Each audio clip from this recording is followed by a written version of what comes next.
Okay, we'd like to get the meeting started this morning and welcome everybody here. Hopefully my voice will last. If not, we may have to trade off here. Also, we would like to welcome Attorney Harris. She is a deputy attorney for the county, and she will be here taking care of things this morning. Thank you. I was asked by Chief Deputy Kayla Jackson to attend. Okay. Thank you. All right. We'll start off by having Commissioner Johnson say the prayer, and then Commissioner Wright will lead us in the pledge. Our dear Father in heaven, we are thankful to be here together today for a commission meeting. We're grateful for the responsibilities and roles that we hold in our county. We're grateful to live here and thankful for the wonderful residents and neighbors that we get to be associated with on a daily basis. And pray as we go throughout this meeting that we will keep them in mind and that we will do the things that are best for our residents and our county, that we can provide a safer, better place for them to live and for all those who visit to enjoy. We pray for thy Spirit to be with us this day to make the correct decisions. We say these things in the name of Jesus Christ. Amen. Amen. Please stand and follow me in the pledge. I pledge allegiance to the flag of the United States of America and to the republic for which it stands, one nation, under God, indivisible, with liberty and justice for all. Thank you.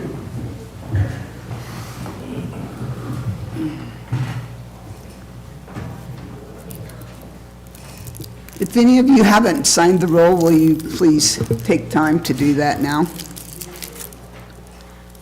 Okay. First item of business is to approve the minutes from September 17th. I had a couple of questions. I don't know if anybody else does. If you do, I'll let you go first. Go ahead. We have something. So on line 99 and 100, it is basically saying that I said that it was the fault of the vendor who ran the purchases as gift cards and not the fault of the employee. That was not said by me. That was said by me. So we don't want that on the record that I said that. That was not said by me. So change that to Commissioner Johnson.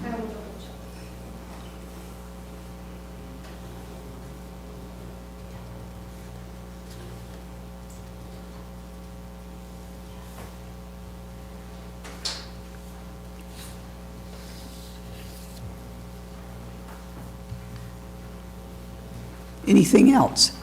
That's what I have on that. Okay.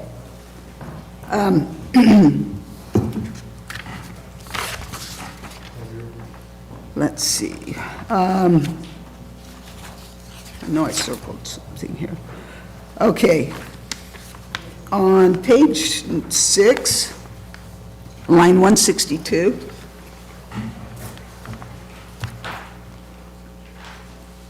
It says that, it suggests that the horse track as an alternative location is actually the racetrack. It's a car racetrack, by the way.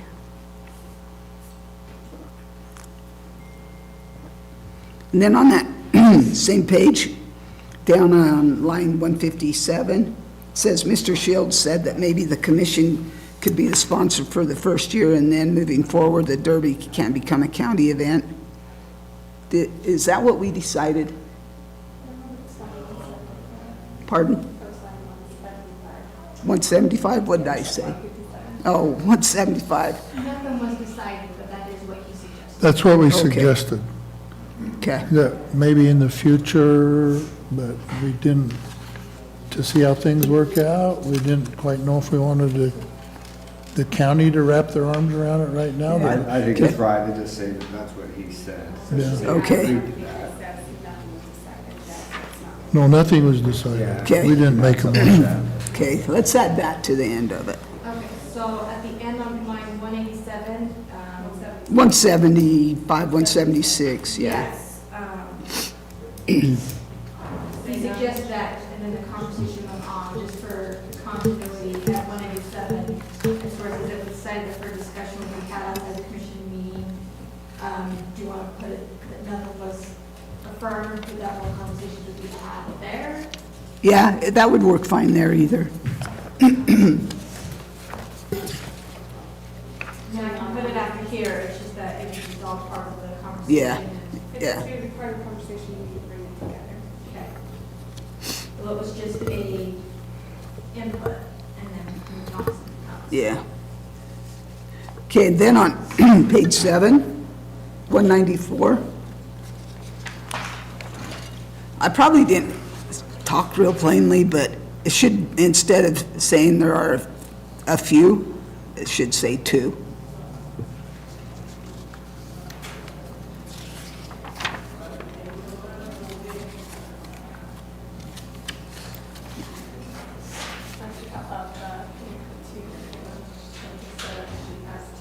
Yeah, got it.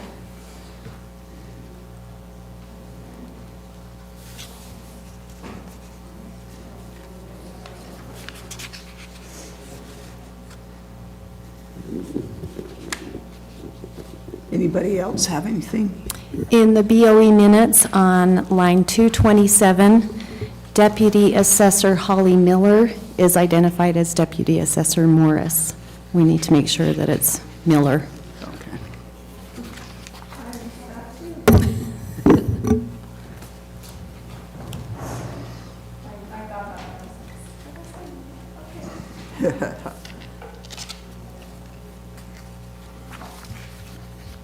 Anything else?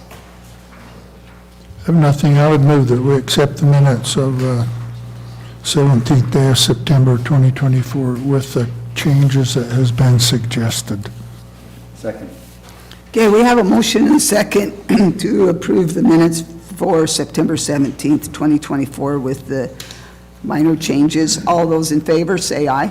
Aye. Aye. Any opposed? All right, any follow-up action items from September 17th? Okay, 10:05 agenda item, IGP waivers. So we have 4 for basketball, and these are from the east side. We have 4 basketball, $40 for the east side. If there's Okay, any discussion, I would move that we approve the waivers. Second. okay, we have a motion and a second to approve $40 for IGP waivers. All those in favor, say aye. Aye. Aye.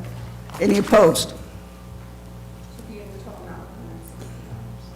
Pardon? Total amount of 160. Oh, 160 when you times the 40 by 4.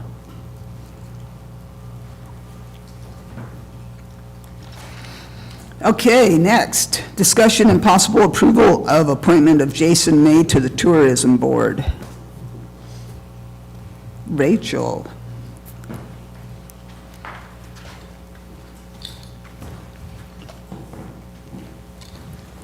Sorry, so, Pull your mic up. And state your name, please. I'm Rachel West, I'm Tourism Director. So Sandy Cropper decided to resign from our tourism board, and the board voted for Jason May. He is a local business owner in Delta. He owns the laundromat and used to be Gordo's Pizza. So he owns those, so he would qualify for being on our board as being affected by TRT and TRCC.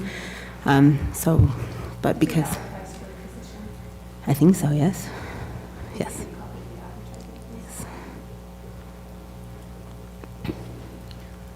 Any Hang questions? on. I make a motion to approve Jason May to the tourism board. I second it. Okay, we have a motion and a second to approve Jason May for appointment on the Tourism Board. All those in favor say aye. Aye. Any opposed?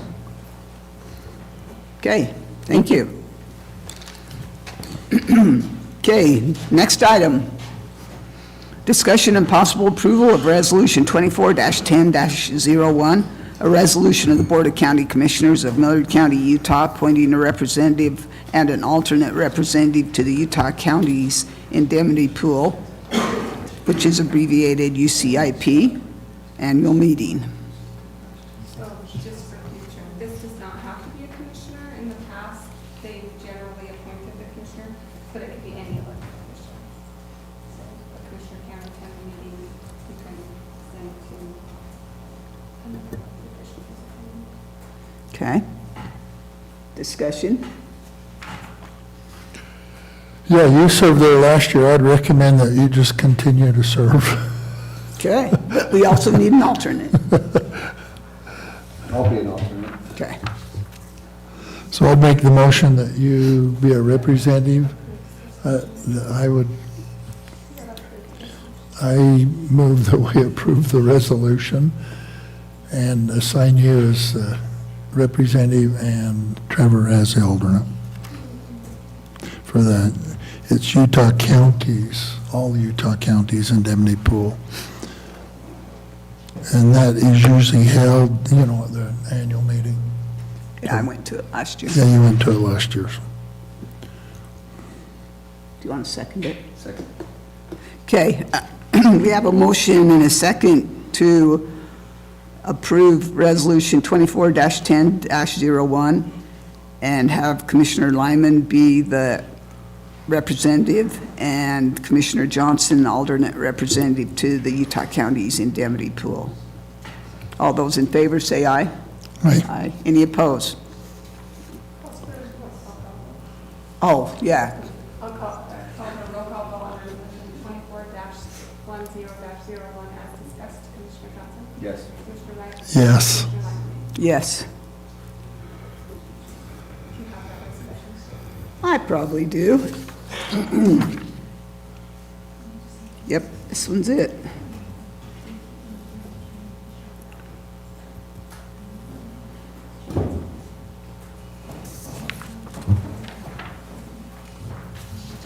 All right, moving on.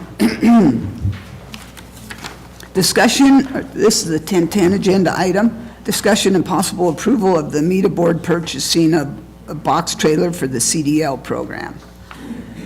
Okay, I was at the meeting where they discussed this, and the board did approve it, but they got 3 bids. The first one was for DKM Transportation. It was $15,000. It was, and it's a local trailer. And then they got one out of Idaho for hobby time equipment, and it was $14,500.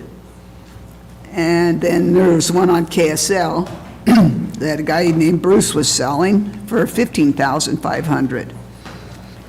And the board felt that since it was only saving $500 for the one in Idaho, and it would probably cost more in fuel and labor to go up there and pick it up, they felt that they would like to get the one located in Delta. And so you guys need to discuss that or approve it, whatever you feel like doing.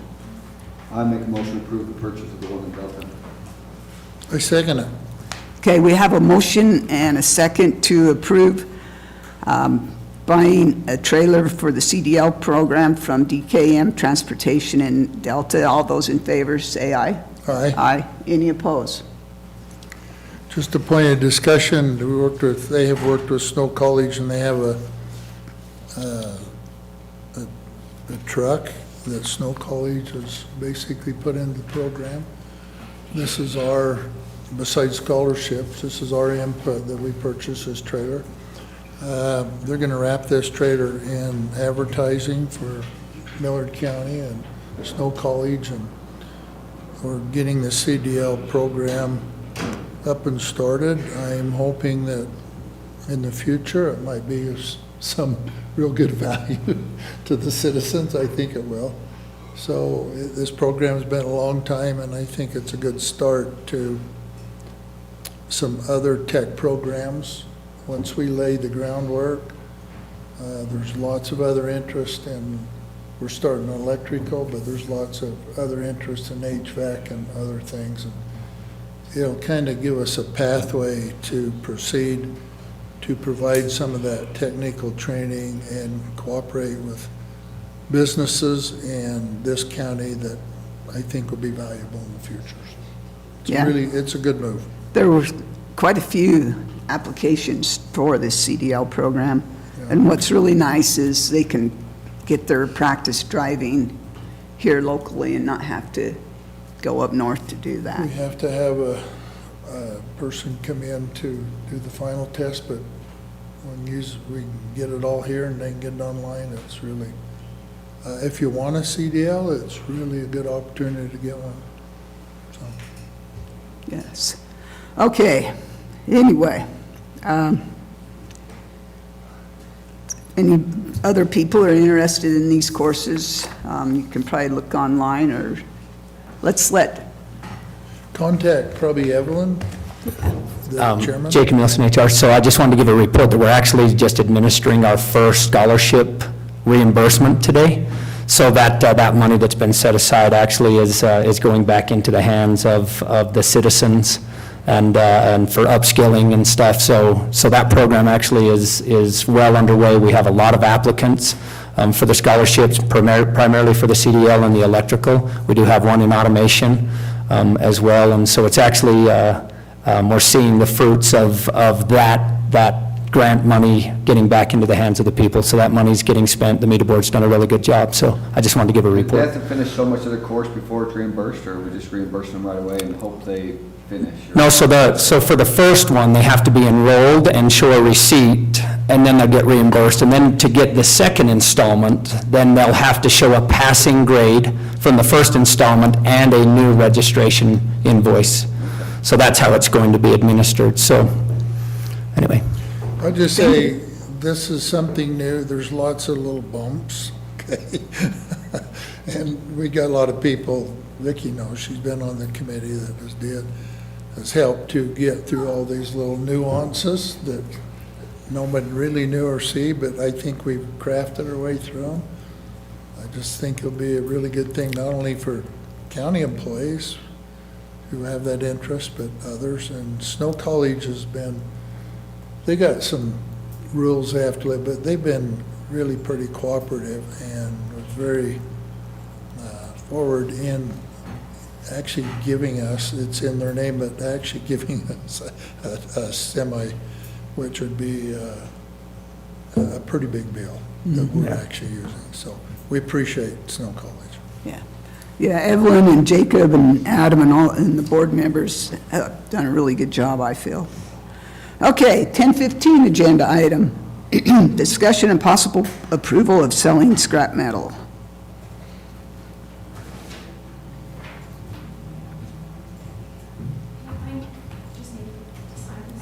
Okay.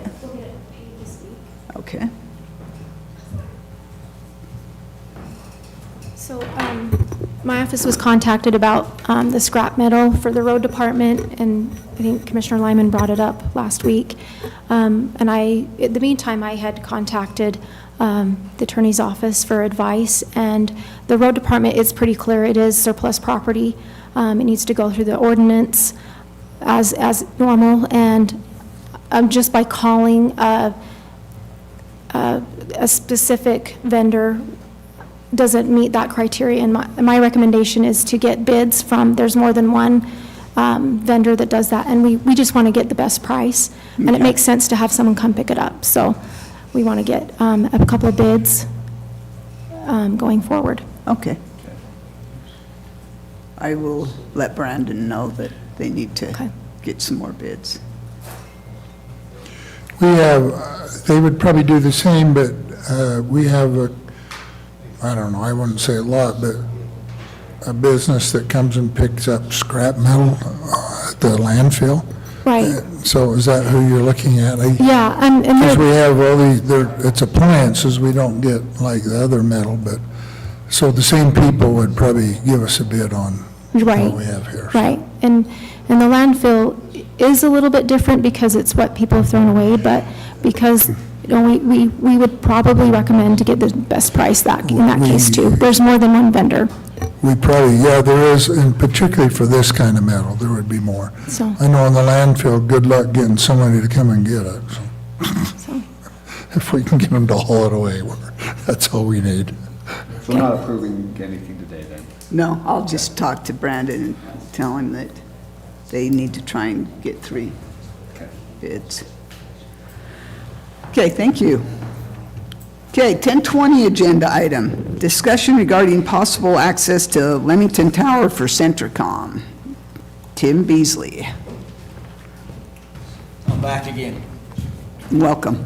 Okay, so I did speak with Trevor on the phone, and I don't know if you had any time to relay that to these guys on what kind of we were discussing. No, I haven't talked to him about it yet, so. Okay, so at the last meeting, I was kind of waiting to see what Full Creek Wireless was paying for that site per month, right, as per the previous discussion, because we don't want to pay any more than they're paying, in all fairness, right? So after talking to Commissioner Johnson, he said it was somewhere in the neighborhood of $350 to $400. So with that being said, is that something that the county is able to accept as far as probably just compensation to your bill? I'm guessing, is if not, we can do it in a different way. I mean, that's totally. Maybe Bonnie will have a say in that, but when I talked to him, I figured they could just take it off our monthly internet bill. That's how I kind of proposed it to him. Sure, just I give don't us think credit. we need to- Yeah, no, and that was kind of the, Does that work, Auditor Smith? Can they give us credit? Yeah, we can get Okay. itemized credit. Okay. yeah, so, and we got. Our auditor does like a check, but in this case, maybe she'll take a credit. No, I think that'll work out great. My other discussion I was going to bring up, I didn't realize our existing agreement will expire in under 4 years. So I was wondering if I could work with the attorney to come up with adding this site with all the others instead of coming back in another 3 years and going through the exact So we're all same on the process. same- Yeah, then that's what I'm saying, trying to make it clean as I possibly can. Yeah. So with you guys' grace, I can work with them and get that. Like I said, we already have the agreement, we just have to amend it, put the new location in there and the credit, and Okay, are you guys okay with that? I'm good. I'm good with that too. Yeah, just get it all the same, make it simple. That's what I thought. If I have to keep track of this We don't agreement, need which no more expires work. this Make time. it simple. Yeah, that's what I'm saying, so, Another thing, I talked to the other vendor, yes. and what they have done is, they actually have a box mounted on the outside of the building, and they just have a power cord going in. Yes. And then if you have a breaker, that you can just turn it off whenever you need to work on whatever's in your box. Yeah. That way you don't have to go in the building. I think that would work really well. No, that's the exact same way we have Cedar Mountain and the Delta site Okay. too. So we have an enclosure on the outside. Like I said, it's worked out, the relationship between the county and Centricom's worked out very well. So that's, I wanted to keep that going, and if you guys have no problem with it, let's do it. Yeah, and I don't think Full Creek has it set up like that, but I No, know- they do. Oh, do I they? talked to him. I thought Jerry wanted to do that, they don't. No, he's yet. got that there. The only thing he needs to do is, he needs a breaker on the Yeah, the outside. breaker part of it. Yeah, so Okay. he's Right. got to get a breaker put out there, but the box is out there with everything. Okay, So it's $375 a month? and- That works for me. And we'll Yep. get with Elise here and Okay. she'll okay, get the, can you do that? Yeah. Contract? okay. Do you have a card or something? that- Yes, I will grab one. I'll run and grab one. Thank you, guys. Okay. Thanks, Thank Tim. Okay, 1025 agenda item, discussion and possible approval of purchasing a billboard for tourism. Do you want me to restate my name? Yes, restate your name, Okay. please. I'm Rachel West from Tourism Director. So we have been working hard, Kevin Morris and I have been working very hard of looking for locations to put in a brand-new digital billboard. We found a really wonderful location on the west side of I-15. It's right on a curve, so no matter what direction you're coming from, you can see it for a while. There is an existing billboard right there. After digging and searching, we found the owner, who is Mark Miller. When talking to him, He was willing to sell us a billboard for $25,000, and then the land is on Fillmore City property, so we would have a contract with them. So average price right now on I-15 billboards are about $400 to $500 per side. So Fillmore is about $600 to $800 per side. So double-sided would be about $1,400 a month in renting. So we did $25,000, that would be 18 months of rent that he would have gotten. We agreed, we would like to purchase it for $25,000. He agreed to $25,000, but. Is he willing to extend that longer after 18 months? So no, this would be us purchasing it completely outright. Oh, so we will own the land. Mark could rent it out, it'd take him 18 months to get that 25,000. So we would be So it's just purchasing kind of it. a comparison that it's a Okay. good deal for us. that we Okay. purchase it. I thought there was also an owner who was deceased that his estate might have an interest to, so you might want to check into that. Okay, I'll look into that one as well. Because when we looked at everything, we went and found Fillmore City, went and found all of it, it was all Mark Miller Okay. on that particular We billboard. still have Jim Slater's on it too, so we gotta work that Yes, out. we're working that out. Okay. Yes. Because his contract ends in December, the lease with the city. So he would like to renew it with the city, but the city would like, they're looking at, if we purchase that, they'll renew with us instead of, So we got the 25 plus would have a lease with the city. yes. But the city agreed to $4,000 a year to lease that land. Okay, have you did any statistical, or what's your opinion of the value? What would we use that for, and what does it return back to the county? So the digital billboard is going to be for the purpose of advertising tourism in Millard. Okay. So we will put all of our attractions, we'll put events, things like that, that'll get people to come off the freeway Okay. and stop. We talked to the state, and we have thousands of travelers on that section of I-15 a day. There's a lot of that. There is a lot. And so strategically where we want to put this billboard is in between both exits. It will be double-sided, so regardless of what way you're coming, if you see something that you like, you can pull off, or you can start researching it, being like, hey, we want to come back to that area. But then we'll also put advertising for other Events, yes. businesses. We will do strictly, we want to keep it mostly for events and attractions. Okay. Since we will own it as a county. Okay. So we don't plan on generating any money with it then? I wasn't planning on it, no. Okay. Other than what tourism brings as people Yes. are passing through Fillmore? Yes. So what kind of maintenance is there on this piece of equipment? There's, In 3 years, are we going to be spending 5,000, it's going to have to go down and put lights in it, or? Yeah, that's what I'm wondering. Have we got to maintain it, is there any? Well, if tourism- Can we get parts for it, is it going to be outdated in 2 years, or? No, This is a technical question I don't know what to think about, but, you know, how much is it going to cost us to take care of this new baby that we got? yeah, so we've been working closely with GWAB. Kevin Morris has been talking to them of how to like, Is it like the one they got? it'll be a little bit So smaller. theirs is only half of it, but I noticed they have high school events on there. And all kind, they have football, high school, and that, so there might be some potential to at least pay the power bill. And I'm assuming we'll have a power bill on top of that also.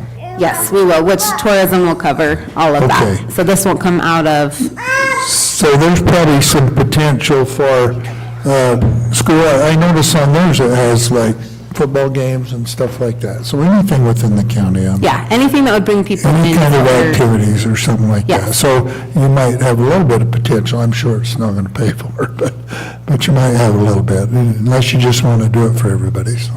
Well, Kevin and I are still discussing of what, if we want to charge, Yeah. like, people who are doing third-party events, if it's a non-county sponsored event, then, we've been discussing of how. So Kevin, is it general maintenance free, I'm assuming? I mean, or I don't. Well, it's LED, there is going to be some maintenance on it, but it's, most of the, So does that, if we purchase it, then that maintenance is going to No, be on us, right?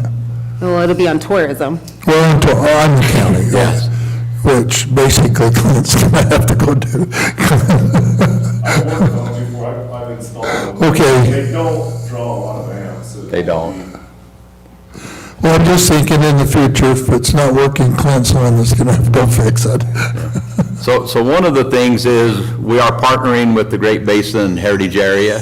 Yeah. So we will receive some money from them. We're also working with the Territorial State House and the Friends of the State House. I've been able to get some state money from them to help with the maintenance and keeping the museum on it as much as we can.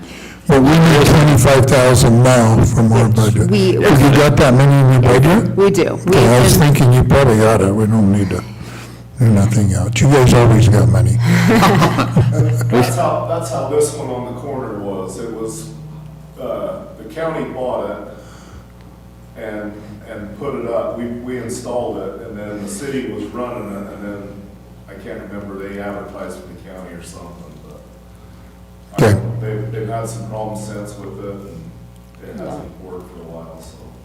This one will be a I little don't bit think bigger. you guys know how to fix it, so. It's going to be a little bit bigger than that one, though. In comparison to size, how much smaller is it than the one in Nephi? So It'll be the same size as Nephi's. It's the same size? That's pretty So it'll big. be 10 feet by 36 feet. Okay, but ours is gonna be double-sided. Yeah. Theirs is just one side. Yes. So.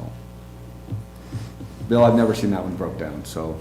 it's No, I haven't either. It always catches my eye. I mean, I don't look at a lot of that, but that's when for some reason I notice that it's bright and looks good, looks clean and bright. So, I think the signs have probably improved since. So what do we need, a motion?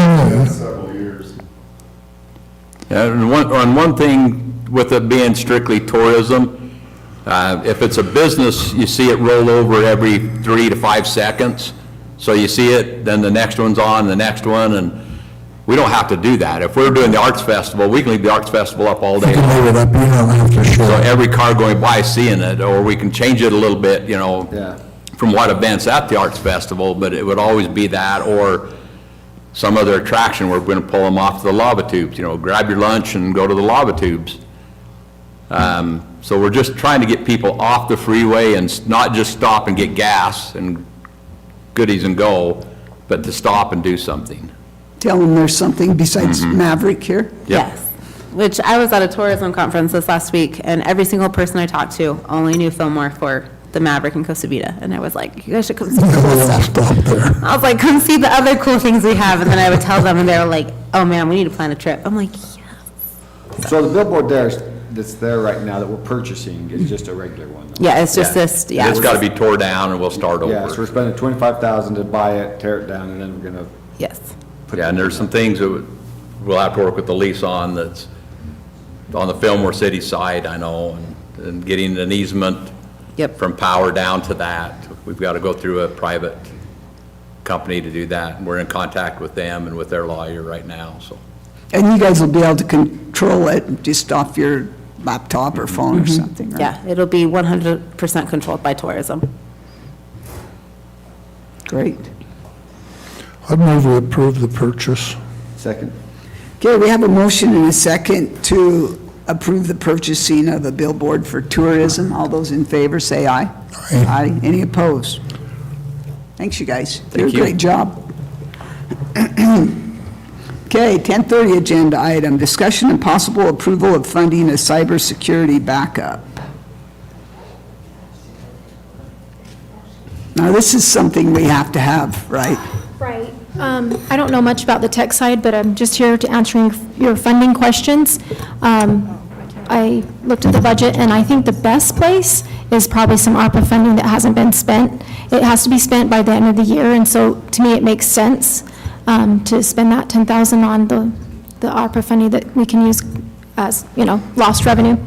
There is another place for it in miscellaneous projects, but I think the best place is the ARPA funding. I agree, if you got money in there that fits the criteria. Yeah. Of course, we've got so they don't have no criteria, but usually it fit the criteria. Yeah. So, So I think that's a good place for it, and I will have you an ARPA update soon, so. Okay, thanks for doing that for Yeah, us. you bet. We need a motion to approve the purchase, the cyber, what do we call it? Security backup. Security backup through ARPA. Second. Okay, we have a motion and a second to use ARPA funding to purchase cybersecurity backup for $10,000. All those in favor, say aye. Aye. Aye. Any opposed? Okay, 1035, agenda item, discussion and possible approval regarding the vehicles owned by the senior citizens centers.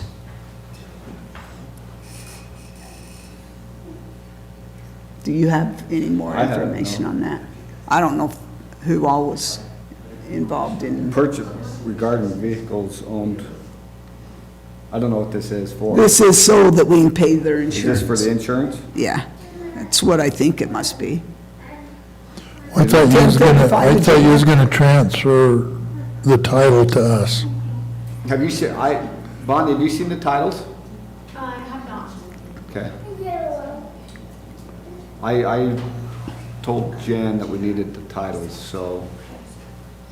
So what you need to get the title and then put it on ours, but you gotta have the title. So that's what, we already approved it. That's what, we've already approved. We already proved that that's what we was That's why I wasn't sure why it was gonna on do, here. yeah. Yeah, I didn't put it on, but once we get the titles, we can add them to insurance. Okay, Okay. yeah, that's what, I was just. Did you confused tell why them to this was get on the here. titles, I guess? Yeah, I told them we needed the titles. Oh, okay. Was there anything else anybody? How many is there, Trevor? Two, there's an older one in Fillmore and a brand new one in Delta. Okay. Yeah, just get the titles. I'll remind her again today, but, Okay. I'll watch for them. okay.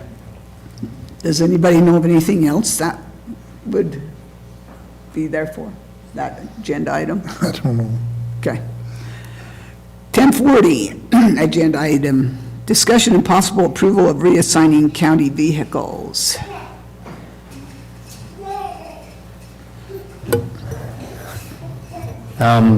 Jacob Nielsen, HR. So as far as our fleet management, so we purchased 4 new sheriff's trucks. They're in the process of getting changed out, but in the meantime, we have a couple of vehicles that need to be temporarily reassigned just for need in the county. We need, IT had a Jeep that was Ryan Lang's Jeep. We need to just temporarily reassign that to tourism because Kevin's truck is out. We are going to use Kevin trucks as a pit truck until we can get the sheriff's trucks assessed and see which of those vehicles we want to keep and replace some of the older vehicles and which of those that we want to sell. So we're in the process right now of one at a time replacing those sheriff's truck, getting them stripped down so that they can keep people in vehicles. So that process is going to take a little bit to get all 4 of those vehicles stripped down and assessed. But once that happens, then we'll determine which of those we want to keep and what's the better value to go ahead and resale those. And then which ones we want to hold on to. And so for right now, we just need a temporary reassignment of a couple of those vehicles for inter-county needs, so. Okay. Thank you. This is something we need to keep our eye on. I mean, I think we significantly save dollars if we can rotate, if they function. We have lots of departments that need a vehicle that's not going out of the county and rotate them through. And when we have a surplus, I encourage you to just get rid of them. We don't need a museum of old trucks and cars in this county. We need to just get rid of them. And so I would support, I don't know if you need motion, but I'd just support, yeah, get them reassigned when we buy new ones. We need to do that. We need to utilize them until they're not effective anymore, and then we need to get rid of them. We just brought it before the board because our policy states that the board will make those reassignments, and so as long as we can get the approval from the board, we'll go ahead and just make those. So when you get them, just get some suggestions and tell us what you're gonna do, and then we'll know. I mean, Perfect. Or we're just approving it now, and you're gonna. Yeah, Yeah, if you want to just approve that I make a reassignment. motion, we approve reassigning the county vehicles. I second. Okay, we have, Just keeping with county employees and others, they need to, if something's not working, they need to get with us and say, hey, I'm getting to a point to where I need something. This would be helpful to everybody. So we know, because sometimes we don't know if it's not running or not. Totally, thank you. Okay, we have a motion and a second to reassign some vehicles in the county. We would like to take one of the old sheriff's trucks and let IT use it, and the Jeep that IT has been using would temporarily go to tourism. The truck goes to the landfill pit. Oh, okay, and then the tourism truck would go to the landfill pit, right? Yes. Okay. I just want to make a, go ahead, sorry. All those in favor, say aye. Aye. Any opposed? I just want to make a comment on that. Like, this is a fundamental of accounting, so we just need it documented that, I mean, we have to track assets, right? And we report them, it's part of our financial statements every year, and so we need to know, that changes funds. So, anyway, even if it's just temporary, we want to track what's happening with our assets. So, Yeah. It's important, as we do this, that the auditor's office knows where they're at, that they know they're assigned. If we don't keep track of that, then the auditor's office can become confused. So it's important that, as we do this, we communicate, and Bonnie's able to keep track of where those vehicles are, because she's got 1 million different vehicles down there in her office. Yes, it's a big job. Anything else? Okay, let's move on to the next one. 1045 agenda item, opening of bids for the outdoor arena concrete. Okay, we want to table this to next time. Okay. You want to explain, or? So, we had some technical difficulties, so we're gonna just extend it 2 weeks. Okay, Phones weren't working yesterday, and people didn't get the right email address. okay. So a question I have, what are you doing in the arena? I guess I'm not privy to. So, What outdoor arena? over to Delta. Okay. We're just gonna finish that concrete to the north entrance of that rodeo arena. Oh, the rodeo arena, which we did part, okay. Yeah. That's what I didn't know where it was at. And that was. It's in the rodeo arena Yeah, then. that was the plan. The pad just started. Anyway, we're gonna finish that. Okay. So we'll open bids at the next meeting. Okay. Did you get that, Kayla? Okay, thank you. Okay. All right, next, 1050 agenda item, discussing the possible approval of FEMA fee schedule for landfill equipment.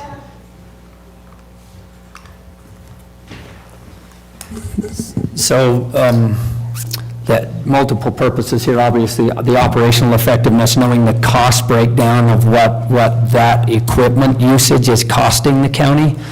We weren't sure exactly how to best assess that, and so we took the FEMA schedule that gives a dollar amount to each of those pieces of equipment, and breaks those down for us so that we're not arbitrarily guessing, right, that it's not just some random number, but FEMA has already done all of the legwork on this, and we figured because it was a government entity, it would be our best possible comparisons.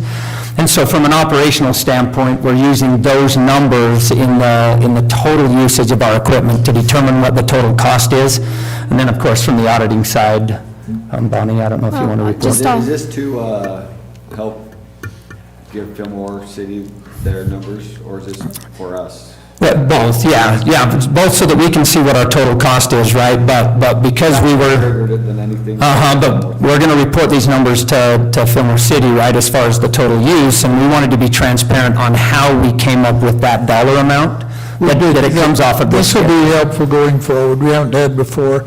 Like in the last couple of years, we did work generally on the flood for Fillmore, and we've asked Brandon, so what does this cost us? And we've come up with a number or something like this. What this does is set a rate. It's a FEMA rate for, and you can see on here, there's a rate for a generator. There's a rate for a generator which is $4 up to a backhoe that's maybe $400 an hour. And not only for landfill, but as we do periodically, our road department does stuff for the city and stuff like that. So these rates can be used in our appraisal of anything we do for anybody else. It just gives us consistency that we're not, before Yeah, we that's do not bad, I don't think arbitrary it's been number. bad, but Yeah. before we say, well, what do you think we ought to do? And somebody comes up with a number, this gives us a consistent number with with any work we do, and if we need to appraise what our costs are also, because it's a number of operation, maintenance, depreciation, which is, you could come up, but there's a million pieces of equipment on here, and so. Totally. It gives us a rate, it's just easier for Bonnie to come up with a rate when we do it. So it's a really good thing going forward in the future. And recently, with our MOU with the landfill, we needed to figure out the cost, and we use this rate for that. Yeah, it's just not a convenience. It's actually required by code that we adopt all fees. Yeah, so we're presenting it today so that it can be adopted, that this is the fee schedule that we're going to be utilizing. And you know what? It wasn't noticed as a resolution, so I think we have to put it on for next time. Okay. Yeah, that was probably my fault, because I just asked for a discussion, and That's okay. Now we know what's going on, so we're good. Thanks, you guys. thanks. You got that, Kayla? Okay. All right. 10:55 agenda item, discussion regarding vendor signs at the Millard County Rodeo Arena. Okay, we kind of talked about this last time, about having it from, in the future, be advertising for the event only and not for the venue. What do you guys have to say about that? Well, I've talked to the rodeo, we had a few complications, and we can actually overcome them, but there's other things too, the preparation of the arena and that. My suggestion, we haven't talked about a lot, if we're serious about, we just talked about this previously, I would lean much more towards, if we do a derby, that we probably do some help with arena and that, and they do it on their own, that it does not become part of our county fair. We might potentially look at that, but I don't think we're ready to go there right now, because it shifts a lot of responsibility on our county people. The signs are a little problem, they're not a big problem. Some of those contracts are only for a year, so you just write a new contract. Some are 3 years. Someone would have to contact every one of those participants and see if they're willing to do that. My suggestion is, if we're going to do it, I have never felt like inside the rodeo arena is really the best place to do it. I've also felt like it's a motor event, and if we want to do it, we need to go out on the racetrack. The only problem with that is bleachers. And for me, I'm thinking if we're going to spend a lot of money or a little bit of time with the derby, why we need to spend it on trying to do something on bleachers. I talked to Clint last week, and we might hear from Clint. I've discussed it. As far as a maintenance point of view, what they would rather do, we actually can round up portable bleachers that we have that we already can move there. I don't know, Kevin, I think there's 3,500 seats in the rodeo. We actually can come up with about 2,500 seats. Now, that's not enough, so we would have to either maybe rent some or maybe look at some purchases over the years. So that's kind of just my first blush on it, so. So I tried to get some pricing, and I could look at state contract pricing too. I could make some calls and.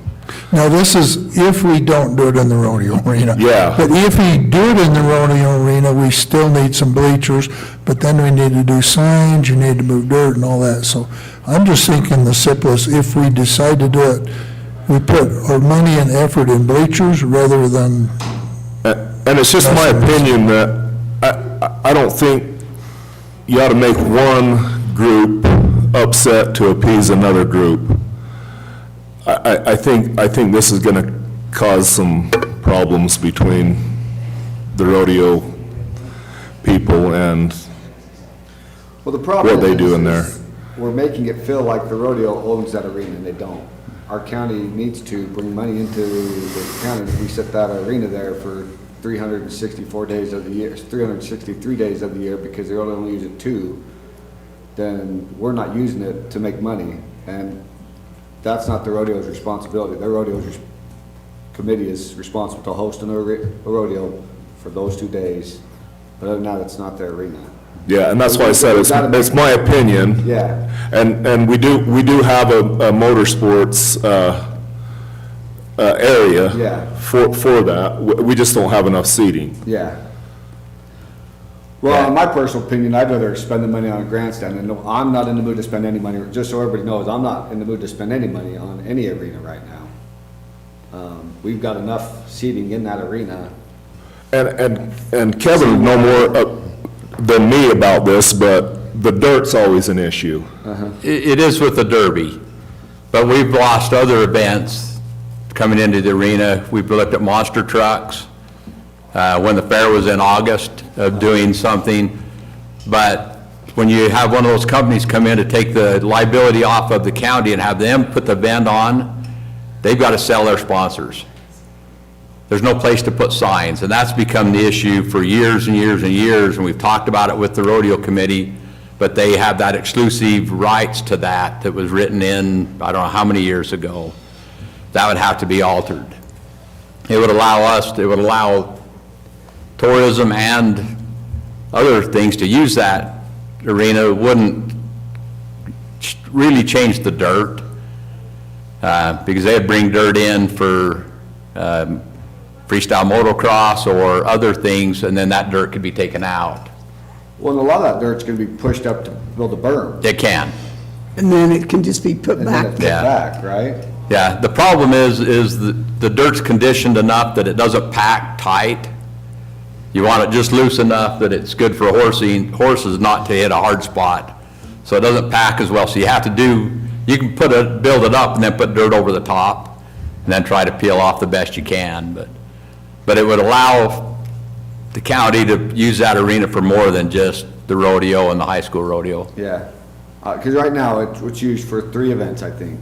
They're all rodeos. You got the PRCA, Little Buckaroos, and high school. But Yeah. other than that, is it used? There's no other events in there. Yeah. And we've got to get to where we're using that thing more. Is most of the 4-H events in the closed arena? Yeah. Covered? Because they use it periodically, but I'm not sure where they use it. So, but that's what, so the rodeo getting that because there's, in some contract, they've got the rights to advertise year-round in the arena. Yeah, and that started back when they built that, and it was moving restarting the days of the Old West Rodeo, because it had died when it left Deseret. So they resurrected that, they got the fair going in the new fair complex. There was no talk of the Derby at that time. That so- isn't where we advertise. Some of those contracts are only a year, some of them's 3 years. So some On of the them might be signs? in mid, on signs. Yeah, They I thought have they were all some- year. They have a 1-year contract, and so that wouldn't apply to anybody. If it's only a 1-year contract they renew, they wouldn't have to be subject to that because they'd have signed a new contract again. So not all those signs. But they might be able to get left up for an entire year, and that's the discussion, is taking it down just for the rodeo. Yeah, because, Leaving them up just for the rodeo. yeah, I've with talked to the rodeo them thinking they committee. have exclusive, and they go out and sell 20 other signs, and they're gonna cover up somebody's sign, and they're going, no, you're not, because I paid to have that there year-round. We have talked about the possibility of maybe doing away with those and buying the big screen TV, and all the advertising goes on that all through the whole event. Then you don't have the signs that are, The one we have there now, do we rent that? we rent it. Okay, that's what I'm thinking. Are you sure there's some 3 years contracts? Yeah, I think there's, This is what Sandy told me. I talked to him and told her to talk to her people. I mean, it's not impossible to do that, but some of them are The ones on the bucking chutes? 1 year and some of them's 3 years, maybe you probably know. So they all aren't locked in for 3 or 4 years, but you could go talk to the sponsors and, I mean, somebody's gonna have to do that. I mean, Well, if it's only- obviously you got a contract, you're gonna have to go talk to them and say, so we wanna do something else, or you're willing to well, change see, this that's, I contract. don't know whether it's, so last year when I was on the board, they asked me to go out and try and get advertising, and I never once said, hey, this is for the arena, this is for Days of the Old West Rodeo. So I don't know where the thought has come Yeah. that they get it year-round. Because when I've gone out and looked for the advertisers for the rodeo, it's, hey, do you want to sponsor Days of the Old West Rodeo? Not every other event that we put on at the Not the arena. venue. Yeah. So I don't know where that's coming from. It's from when it originally started 30 years ago. And I don't think it's in any contract now, it's just the original intent, Yeah. right? Yeah. You'd have a I hard don't know if time. you could ever find it. You'd have a hard time finding that legally written down. It was intent, and we don't want to break the intent. I mean, we could, but we need to talk to people. You just don't go ahead and break the intent. So we don't need a contract for everything, our word should be good. Well, But they are, and they do get damaged by the derby when it's been there, but they get, the signs that are there are the thin aluminum signs, and you get a bull running by there and kicks it, or a horn hits it, or other, so they get damaged all the time, and none of them, it's probably every 3 years you're having to replace those at $150 for the sign and $300 for getting it built, They and, do have a portion of their budget is They set do. for new signs Yeah. or redo signs. yeah. But if they decided to ever change that, you could just put up banners, take them down, roll them up, mark which ones they are. Because it's gonna be a pain to take the metal ones down, because they're screwed on. Yeah. You'd have to mark, this one goes in this spot, or you're gonna keep having to re-screw new yeah, holes you'd every have to time you take put them up. pictures and keep track of where they go. Let me first, go I ahead. think one thing that they need help on is, that's a lot of work for our committees that aren't doing anything, that aren't getting paid anything to go and do, is take these signs up. So I think it would fall on maintenance to, the rodeo's done, we're taking the signs down.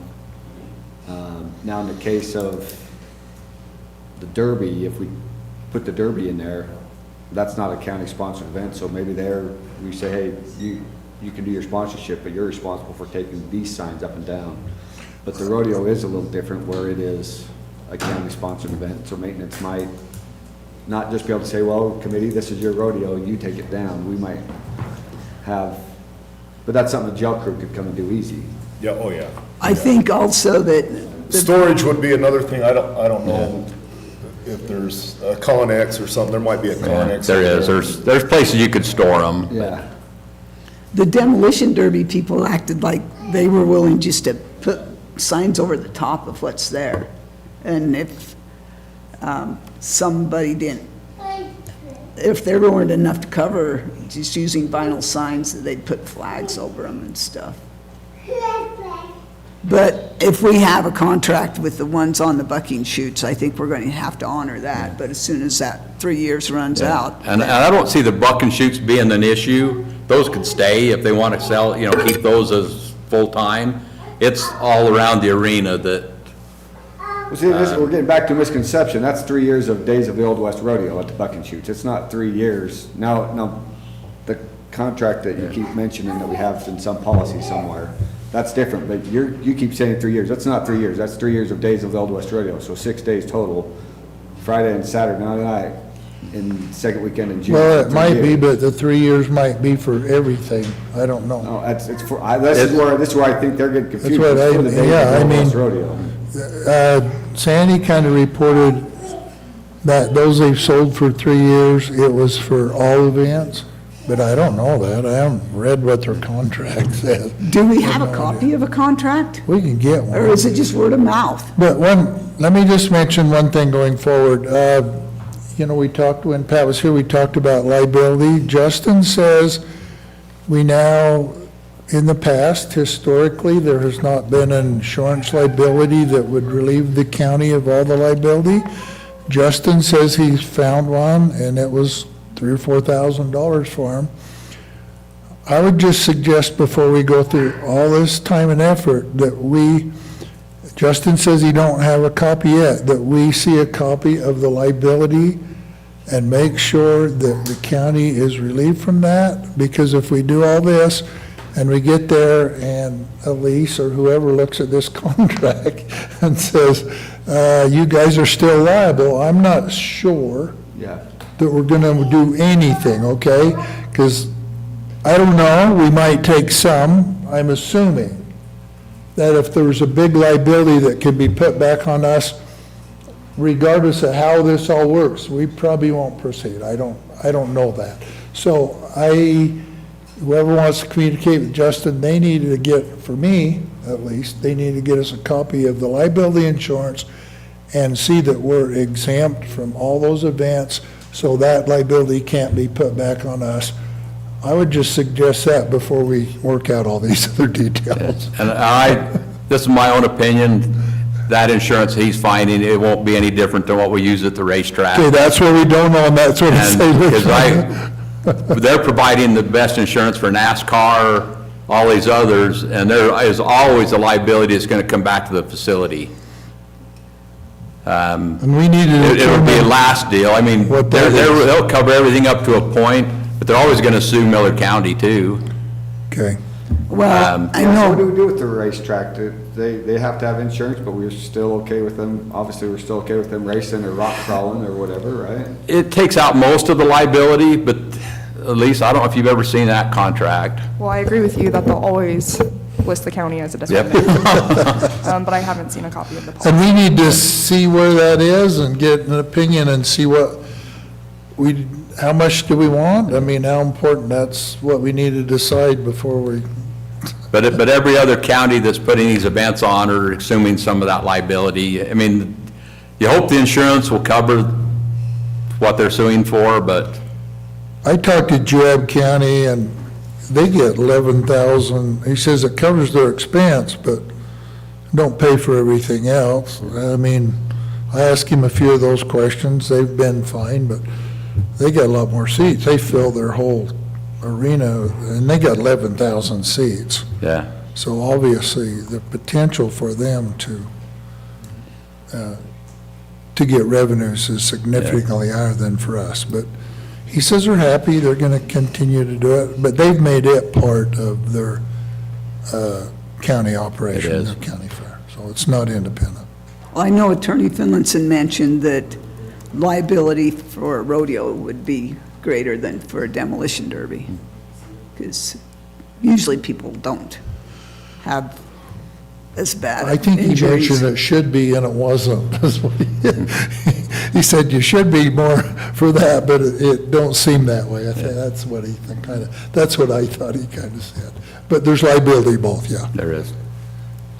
I just want to interject just a little bit, even on the signage, right? I appreciate the intent of what that means, but I still would recommend that that's all documented, right? That whatever the agreement is documented, and I know that our intent matters, but that intent should be written down and Yeah. documented, so that we're not having this conversation every 3 years, right? What was the intent of it? Let's just define the intent of what that signage is, what the agreement is, how long they need to be in contract for. We've never did that. Yeah, we haven't done that, and that's why we're having the issue that we're Yeah. having today. And so operationally and from a legal standpoint, let's make sure that whatever we do, that it is written down, that the intent of Signed it is contract. defined, and that we contract that out. So- Yes.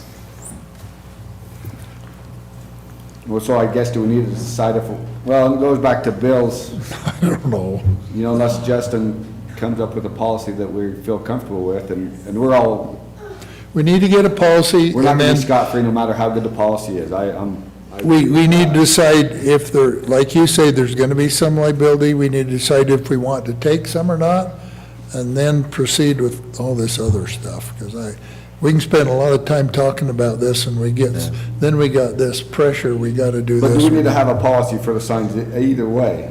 Oh, yeah, Yes. either way, we got to, I think it would be 'Cause I'm in in best favor of- interest of us to have our attorney look at that policy and say, this is what this means. There's a few things here it don't cover, and then we need to decide how bad we want this event.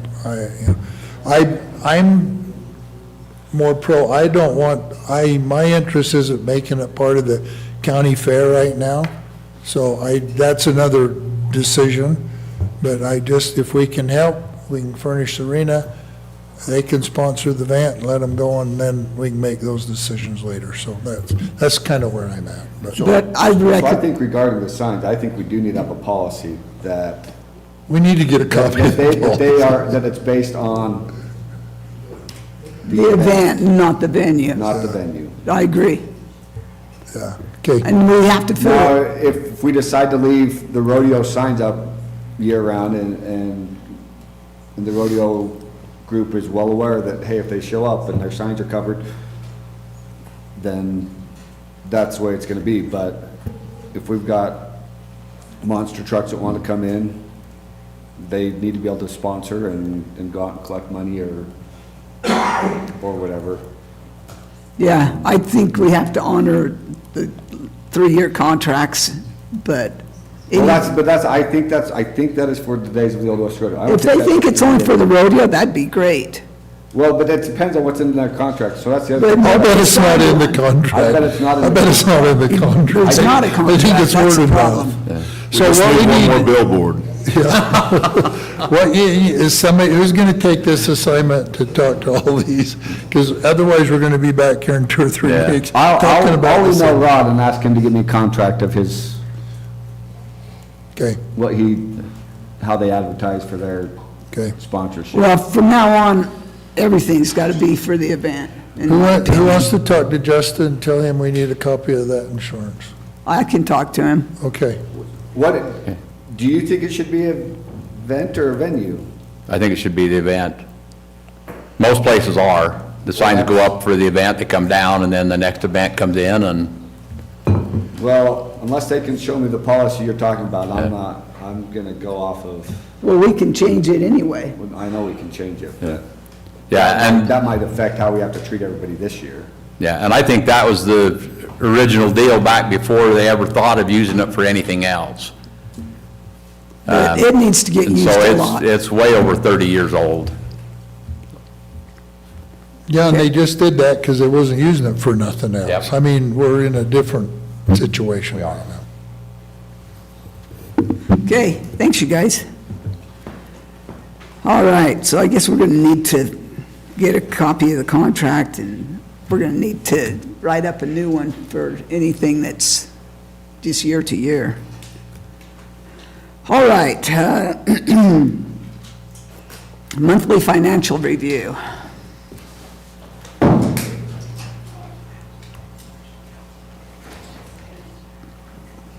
So, just a quick question, do I need to put this back on for a resolution since it's going to be policy? Yeah, we probably need a resolution, don't we? I don't know if we need a, For policy concerning signage, so does that need to be a resolution to be put on? I would say a resolution and include it in a policy. I'm not sure which policy, but I think it makes. Yeah, more we don't sense know what to yet. Policy than contracts, yeah. Should I put that on for next? Yeah, because going forward, we need to make it so it's just for the event. All right, ladies. Okay, I emailed you on probably the 26th, the treasurer's part of the financial review. I'm sure Bonnie emailed it also. I just realized I haven't sent the email.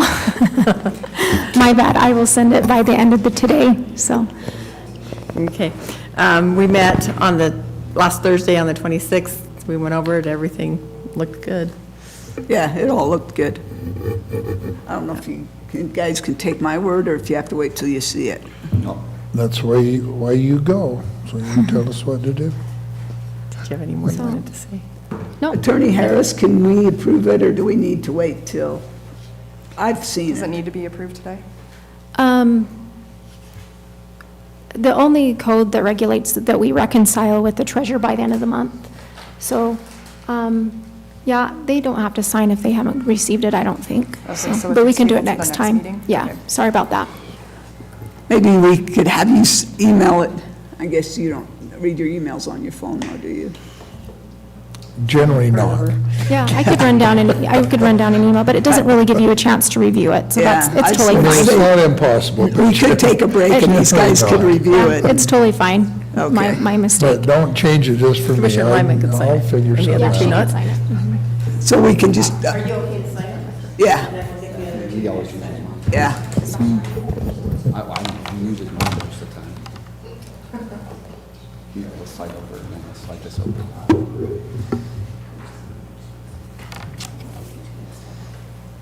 Okay, so we'll put that back on the agenda for, is it October 15th? Okay, public input. Any people here want to put some input? Okay, guess not. Okay, 11:15 agenda item, other business. I've got a couple of things. Do you guys have anything? I don't. Okay. I think you guys received the same email I did that said that UAC would like us, the county, to contribute $1,000 towards fighting for public lands. I don't know if you know that the state has gone to court trying to get it so the state has control over the BLM lands and it doesn't have control, it won't have control over the forests or parks, national parks, state parks, anything like that. It's just the regular BLM land. Anyway, the reason they're doing this is because special interest groups keep trying to take the public land and shut it down. I don't know if you're aware, down by Moab, SUA got involved and they shut down 400 miles of trails. And they are also trying to make it so conservation groups can buy up the grazing permits and shut down grazing also. And so the state's trying to fight this, and UAC is supporting the fight, and they would like us to contribute $1,000. Is this for the appeal? Do you know where it's at right now, for what stage, or? I know we did an appeal. What are they doing with this money? They're using it, well, one of the things is. Did we pay them $125,000 a year to They're do this kind of stuff for us? They are using this for, I think, legal fees to come up with the friend of court stuff where they can have the counties send in information. Anyway, I think The counties it's are probably enjoining the state. Yeah, they are. The state is the one that filed the appeal. Anyway, UAC's the one trying to get the money because they feel like it's a good To thing. help. So we need to know what you guys think. I think federal ground's easier to access than the state ground is, if I'm a resident. As far as, Just if I want to go camping. do we have any state ground Yes. that you can camp on? I mean, we have state parks, but Yeah. as far as BLM, I think you can go camping anywhere on I know, BLM right? land. So am I, But if they let the conservation groups buy it up, they'll shut it down. so this is the BLM trying to let the conservation groups buy it? Yeah, Or there is a It's not the proposal. state trying to take control of the ground? Well, they're trying to prevent the special interest groups from being able to get the land from the BLM and shut it down. That's what they're trying to do. The appeal is a really good thing, and it's a good concept. The question is how necessary, the state has funds and others are unnecessary. I mean, it's a voice of support. You could probably give $5 and do a voice of support, I don't know. Or we could offer something less. They want $1,000, but the appeal is good. That's the only way we get stuff done. I mean, I don't have a lot of confidence, but the appeal, the concept that they're trying to do, and particularly in Utah, where we have 70% owned by it's a good concept. And for years and years, that's the only way we make any progress, so. Well, I know the BLM. So I support the concept, I just don't have an opinion on The the money. BLM in Washington DC really listens to the special interest groups. The BLM around here doesn't like what the special interest groups are doing, but back in DC where they don't know what's going on, they like to listen to the special interest groups. And those trails that they shut down in Moab, they are nice trails. I've ridden my mountain bike on some of those trails, and it's ridiculous that they're shutting them down. So the question is, well, the appeal's good. It's, if we didn't feel we want to contribute to that level, we could give another level, 500 or something, or 1,000 is what they're asking for, is 1,000. They would take anything we'd give them. So, if we want to show some support, I don't have a preference. Trevor, maybe. Isn't UAC supposed to be lobbying for us? Yeah, they are. That's their job. But they're joining in with this other group and with everybody's trying to get together to fight this. We do pay a fee to UAC to do that for us already. Yeah, I know. It's just This whether is they're just, this is just above and beyond. I don't know where the money's going to. What's above and beyond, though? That's what they're supposed to do. That's their job. Maybe we should have you guys read that email before we vote on it, see what you think. We could, I could do that. So, should we put this on for next month? Yeah, just go to the next item. Okay. Next thing is we're going to be hearing a bunch of appeals, and I don't know what the date will be, but I would kind of like to get a BOE hearing officer to come down and be here and listen in and give us advice. I mean, I'm fine with making the final decision, but I just feel like they have more background when it comes to real estate and appraisals than I do. So I don't know. I've been what you open guys about feel. that, I don't, maybe at some point, I guess you've changed my mind, I don't support a hearing officer. I think a hearing officer, obviously it's easier for us, it's easier for the auditor, it's easier for our appraiser. And it's just one more level of government that goes between us and them and gives everybody an excuse, well, that's what the hearing officer decided. The hearing officer isn't part of the government, though. They're just here giving us advice. Yeah, but we're gonna follow that, and I think it gives us cover. I think the appraisals are set by the appraiser. We set the rate. If we want to, let it change. This isn't going to solve the problem, but we don't set the appraisals. We set the rate. As appraisals goes up, we can mitigate some of that by lowering the rate. We chose not to do that. Maybe we could or maybe we couldn't, but anyway, we chose not to do that. So we have an ability, we're not out here to mitigate some of that as commissioners. I just think it puts another person between us and my constituents. I think I need to be accountable. I think it's another, this is what's wrong. This is the very beginning of what's wrong with government now. You never can get somebody that makes a decision. You have hundreds of bureaucracies and other, I know they're not part of the government, but they intervene between us and the people. And I think if we're gonna, for me, I'm going to be elected, I need to be accountable, I need to be able to make those decisions, or I need to not be running. So you don't think we should take advice from anybody? No, I think we should take advice, but I don't think we need a hearing. We have an appraiser. Our appraiser and others, we can take advice.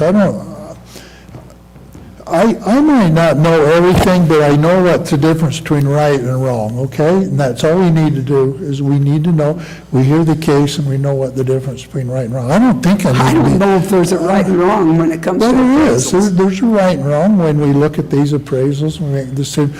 So, just we're going to have a vote, but I have not supported a hearing officer. I think that we've done it this way, and I think it's in our best interest to not have a hearing officer, that we take that responsibility as county commissioners. I think we're just negating our responsibility. Well, I feel like we're just taking a stab in the dark, because we don't have the real estate background, the appraisal background that a hearing officer would have. No, but I'll tell you, you don't have a hearing officer that's run a dairy or run a business and had to pay those taxes. You don't have a clue. I mean, I've been out there, and others have, and they've had to do it. You don't I think, know what property is worth. I know the value it is, and when we start valuing the property more than what you can produce on the property, it creates a problems. I mean, I'm not naive to what's happening, and I think we need to look at those things. Yeah, I haven't had the experience a hearing officer has, but I'll tell you what, that hearing officer has not had to write out a tax bill like I've had every year. oh, this And has nothing understand what to I- do with the Yeah, it dairy. does, because you're going to take his advice. Why have him if you're not going to listen to him? Well, I think the majority of the counties in Utah, I think there's 3 They all counties. do, yeah, they all do. Yeah. But there's no counties run any better than this county. No, you can argue with that or not. You can look at all the counties, there's no county run better than this county. So because everybody else does not say that it's the right thing to do. Bill, I know you Counties think run- you know what stuff's worth, but I really don't think you could appraise my property. No, I don't want to appraise your property, but I can tell the difference. Let's just say this, philosophically, it removes us from the people one step. I think as we do stuff, we continue to remove us from the people. I don't think it leads to good government, so. I mean, you don't know where I'm at. I don't just see think no when you sense have a arguing specialist that, that is trained with this stuff, it doesn't hurt to I take think when you advice. run, there's certain things that's your responsibility, and if we keep shoving all these things away, there could be a point where we just absolutely can't get it done. I'm not sure we're at that point yet, so. I just, just my opinion, I haven't supported a hearing officer. I think it should be back. I think our assessor needs to be accountable for how she assesses. I think we need to be accountable for our tax rates. I think we get much more in tune with the public when we sit here and have to listen to them.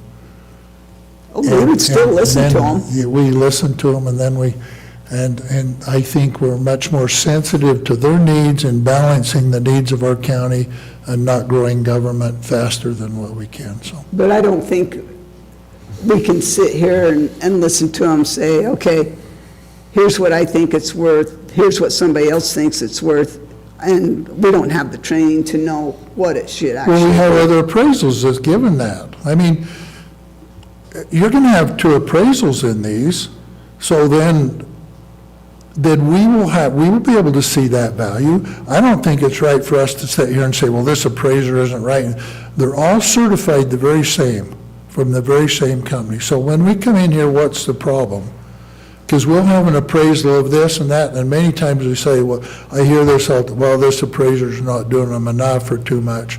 No, I think other appraisals will give us the opportunity to give us their opinions. I don't think we accept any that don't have another appraisal. No, we're not. But And so we do have opinions already. We have an opinion by another appraiser. And last year, all we did was split the difference on everyone. So we're really not using our judgment. It's just, okay, we'll split the difference. So my thoughts on it are, the commercial stuff, for sure, I'm fine, because I don't understand the commercial. I do know how much farms go for, I know how much farm groundwater goes for, have a good understanding of that. The homes, I see enough go for sale. I think the problem this year is we've got Deseret and Hinckley specifically. We have homes appraised worth more than the nicest neighborhood in Millard County. Doesn't make any sense to me. Some of them have not. Brand new homes. Some of them, a lot of them actually have not. I tried inviting you guys to a meeting to kind of review some of this stuff. You haven't had time for it yet. So with it, the sales that we've been basing off of, the sales that take place in the Hinckley Deseret area are based off of sales in the Hinckley Deseret area. But there hasn't been any home sales comparable to the homes that the residents I've talked to. Okay. So these are homes, same quality as the ones up on the hill at the cemetery. Appraising for $250,000 or more than up on the hill, which is the nicest neighborhood probably in Millard County. Fillmore probably has some areas similar to it. So it's not making sense to me why those homes in Deseret and Hinckley appraised for that much more than those homes. Okay. I'd have to see which homes you're talking about or which ones you're comparing with them. Okay. I do know that we have been reviewing the ones that have been in that area. We've made adjustments where we've been able to. We've worked with them on the ones that we can, and I haven't seen any that have come in that much higher than a Hinckley Deseret one, or a Notch Peak would be the one above the cemetery. I haven't seen any come through yet, or I haven't talked to anybody about that. Nobody up on Notch Peak has said anything. No, I'm saying that the people that have come in, I have not seen houses that are selling for $250,000 more than Notch Peak. The ones that I've been looking at. Well, that's because nobody sold them in Deseret. That's why you haven't seen them.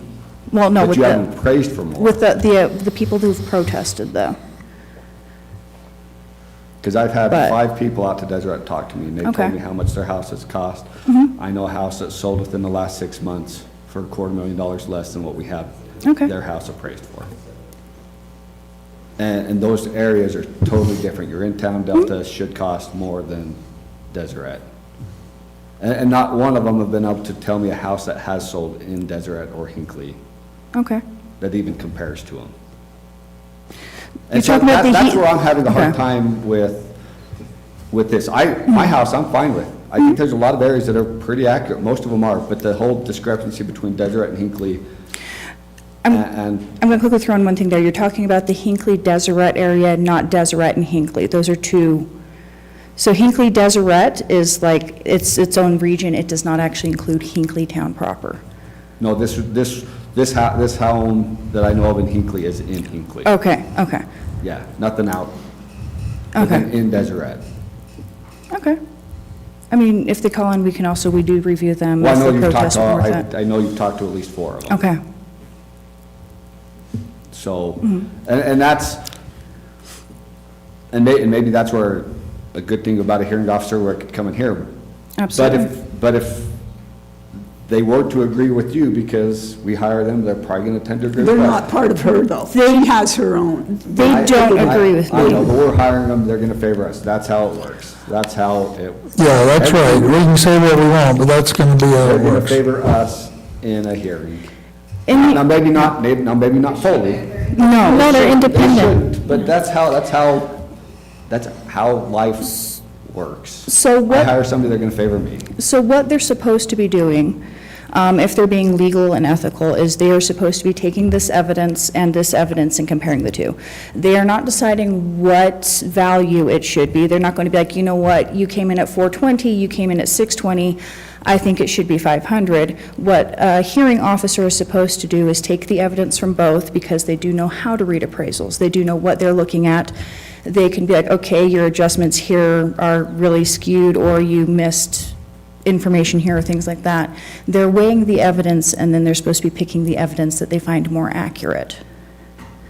They're not basing it off of values. They're not saying, hey, your values are better or your values are worse. They're saying your evidence is more accurate. Your evidence, you've put in the wrong sales prices, or what, things like that. Yeah. So they're weighing the evidence. They're not weighing the prices or the values. Yeah. So they can point out, I think, things in the appraisal that you wouldn't be able to pull out because you don't have that training, right? And they work for you. You get to choose who that person is. Yeah, Laura wouldn't. Yeah. Laura wouldn't. See, what's happening is all appraisers are licensed. They have to meet the same criteria, and then we hire someone to come in and say, well, your appraisal's different or wrong than this one. I don't say that works. I'm not sure we need to correct the appraisers. I mean, that's what you're saying this hearing officer's gonna do. He's gonna come and pick between one appraiser and the other. And do we need a hearing officer to suggest that one appraiser is better than the other? If this appraiser's not doing the job, maybe they need to get rid of their license. Well, We don't need to have this discussion in between. if everybody's doing it exactly the same, there wouldn't be the big discrepancy on appraisals. And that's why if we have somebody that's, No, there is latitude. Within the license, Yes. there's latitude. I mean, there is. They can use different formulas than that, but I understand. They got to be Yeah, I'll bring that. Pretty up to much you. the same, because they have to be licensed, they all have to pass the same test. But Well, I'm sure there's. I know when I Got it was right. trying to get my mom's house appraised, I called the bank to get some suggestions, and they said, okay, this is who you get, these are the ones you get if you want a high appraisal, these are the ones you get if you want a low appraisal. Okay, so they are different then. Yeah. That's an appraisal problem, that's not our problem. That's right, but we've I got to mean, figure out which why are we one's trying to right. correct their problem? The Appraiser Association should be correcting that. We need to be complaining to them. Why do we have to be in the middle of it? And I think it's not in our best interest this discussion be about certain properties. I think it's in the best interest that this discussion be, how do we represent our people the best?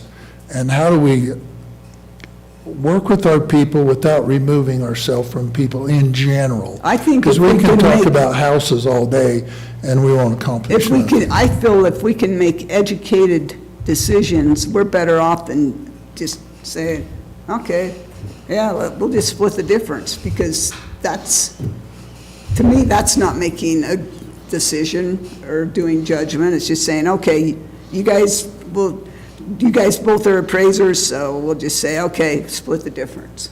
Because I don't feel like we're trained well enough that we're going to be able to say, well, right here you messed up and you shouldn't have appraised it for quite as high here, and vice versa. I get both sides of the argument. I feel like one problem with government is we just hire out and spend more money, and then our constituents are mad at us because we keep spending money. And that's what this is doing. We're gonna spend. Well, I feel like we're going to make $100,000 uneducated decisions. But I also- And I hate doing that. But I also agree with Vicki that I can go along with that argument. And the hearing officer actually is here to represent us and the people. They have nothing to do with Laura. No. I'm also just going to throw an example here. So we did have a taxpayer who brought in an appraisal that was done for the closing of their house. So it is a brand-new house out in the HD area, actually.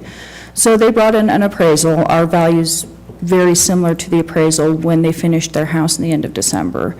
They went through and they wanted to protest BOE, even though our value is close to what their closing appraisal was.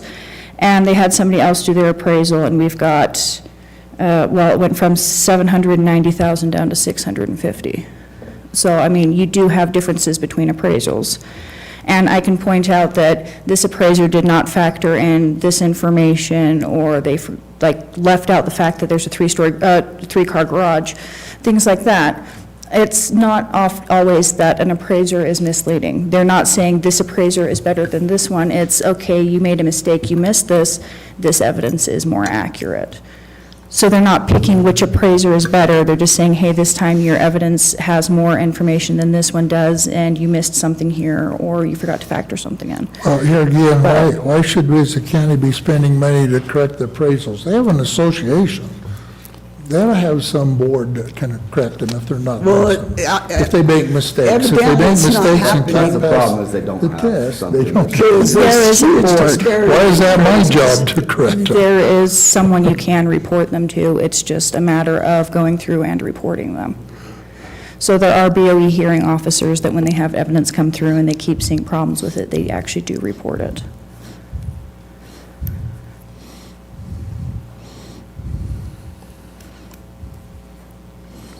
Yeah, I move that we don't have a hearing officer. That I've been here 3 or 4 years, I think we've got by fine, I think we can continue to get by. Because yours is the final decision. I know. And I can go with both sides, I honestly can.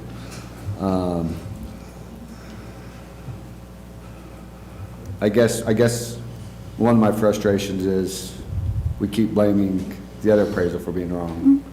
We act like we're the only appraisal that is right. And that's why having someone review my information is good. If they catch some of my mistakes, or if I've made them, Yeah. I'd like that factored in too.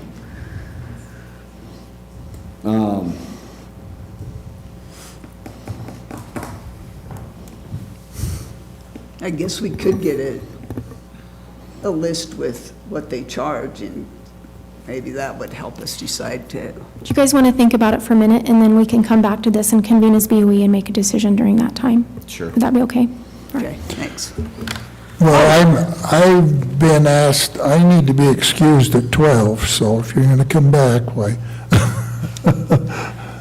All right. And I talked to Commissioner Lyman earlier and got approval to have, to do that, so just, I think we're pretty close. We're good with that. I guess I guess if I do go with it, I don't want this to be an annual thing. I think we have some issues last year and this year that hopefully get resolved and we can get everybody on the same page that we don't do it every year, other than maybe commercial, because I don't, We have commercial this year, by the way. I know. Because I don't understand the commercial. But even then, and Bill, this is, we can bring in a hearing officer, but it still falls on us. Yeah, we don't have to So we do don't what have they to tell do it. us. So I can, if that gives you comfort, we still have the power even, I don't want to say that because that's not the right way to put it, but We can still make our own we decision. still make our own decisions if we don't even like what the hearing officer yeah, said. I understand that.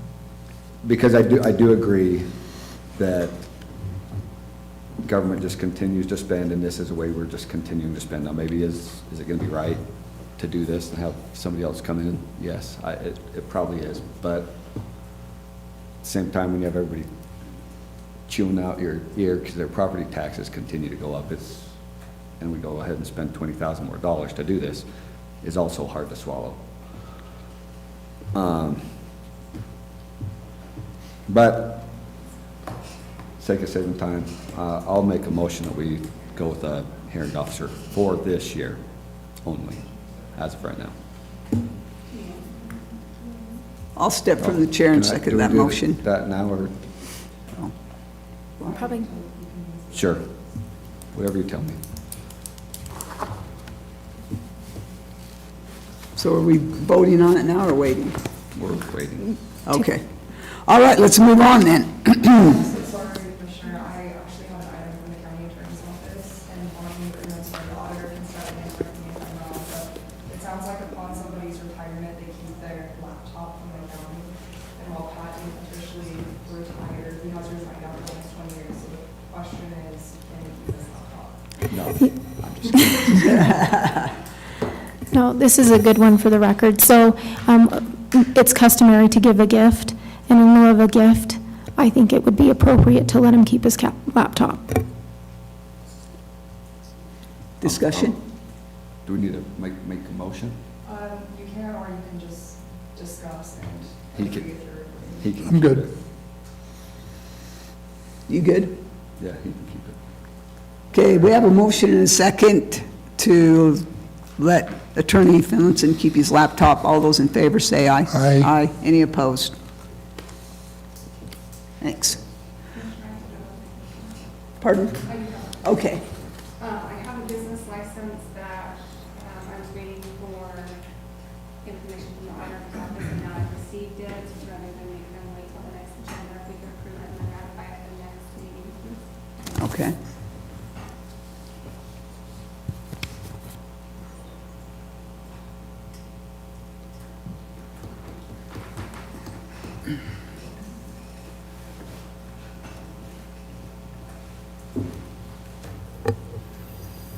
I make a motion. Don't we have to get it on next week's Oh. or next time agenda? No, we're just gonna I would like ratify to it. approve and then ratify. We can approve Okay, it, we then can approve it ratify now and it then next time. ratify it later. Okay. I make a motion to approve business license for 360 Transport.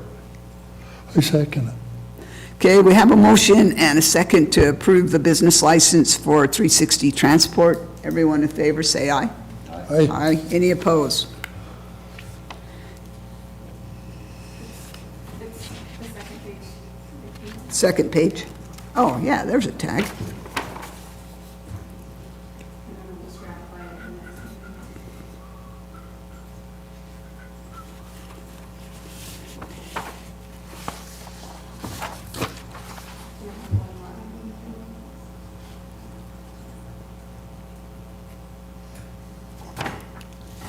Did you have another one? Okay. So the IDC grant agreement, has, so the, under the contracted services managing defender IDC grant funding was reduced by $14,000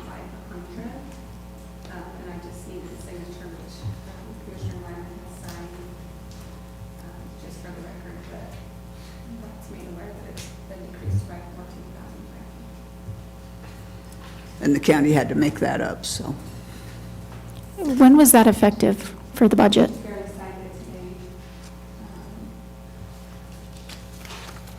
So which, this current budget year? It will be for the 25, so. Okay. July 1st. And I'll make sure you get a copy. Okay, thanks.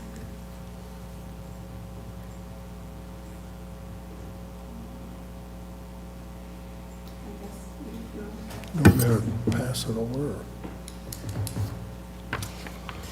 Okay, next item, discussion and possible appointments to various county boards. Do we have any? And we've done that one. Okay, possible approval of applications for settlement or deferral of delinquent property tax. Do we have any of those? Okay. Discussion by each commissioner, county attorney, elected official, and secretary. I do need some budget meeting dates, but in the interest of time, I think our time could be better spent with the BOE, so I'll just be getting with each of you and trying to coordinate those. Okay, thank you. Okay, possible board of equalization. I think we need to do that, so we need a motion. I move that we go into BOE. Second. Okay, we have a motion and a second to go into BOE. All those in favor say aye. Aye. Any opposed? Okay, the first appeal that we are going to hear is for Jeremy Eliason. He is here in person to represent his case. It is for parcel number HDDESHER 9. So we'll turn some time over to him. I'm going to give you copies of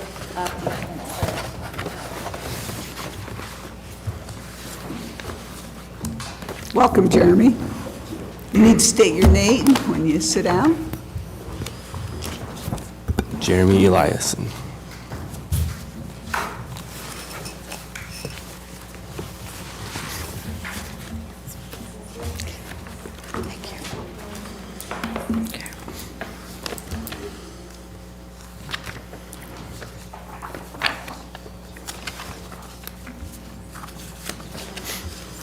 Okay.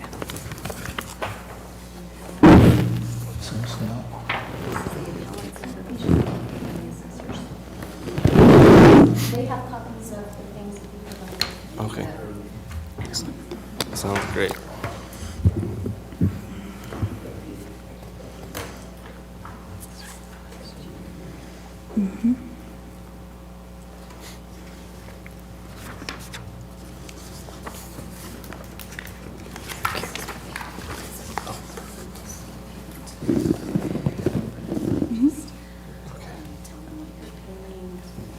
Talk whenever. Yeah. Okay. Okay, do we let Jeremy go first? Yes. Okay. Okay. All right, so I have a very modest house in Delta. It's a 1,532 square foot, one-level house with an unfinished basement. So my last year's appraisal was $420,000, but this year's is $572,000. That's the county's appraisal. Yes, both of those are the county's appraisal, yeah. Which, I understand definitely there's been things going on. I obviously, I don't have any background in real estate or anything, but to me, in my own opinion, for what it's worth, I feel like that's a really, really high increase of $150,000. I would love to sell my house for, $300,000 profit and then go have no mortgage later, but when I made the appeal, in the appeal it said, would you feel comfortable, or so to speak, selling your house for what it's worth, or like what the county had appraised it for? Like, you need to think about it that way. And I honestly don't think I could, and I don't ever want to leave Deseret because I was born and raised there and I want to live there forever. But I would never feel comfortable trying to sell my property for that amount of money. And I do have comparables. I have submitted them beforehand too. I have had two different people look over it. One was an appraiser when I got my house refinanced last year in the 2023. They had to discredit some comparables because some houses were sold in 2022, but their appraisal was $442,000, this first one. And then I have a friend who is in real estate, and she was able to look up some more comparables for me, and I understand that those were sold in this year, but they were listed in 2023, so I don't know how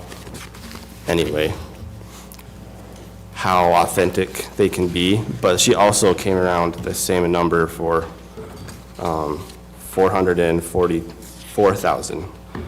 So what I'm asking for, I guess, is, $444,000. I feel like that's a fair increase in property tax of, $24,000. And anyway, this is the evidence that I have. So is these comparable sales, is any of these official appraisals?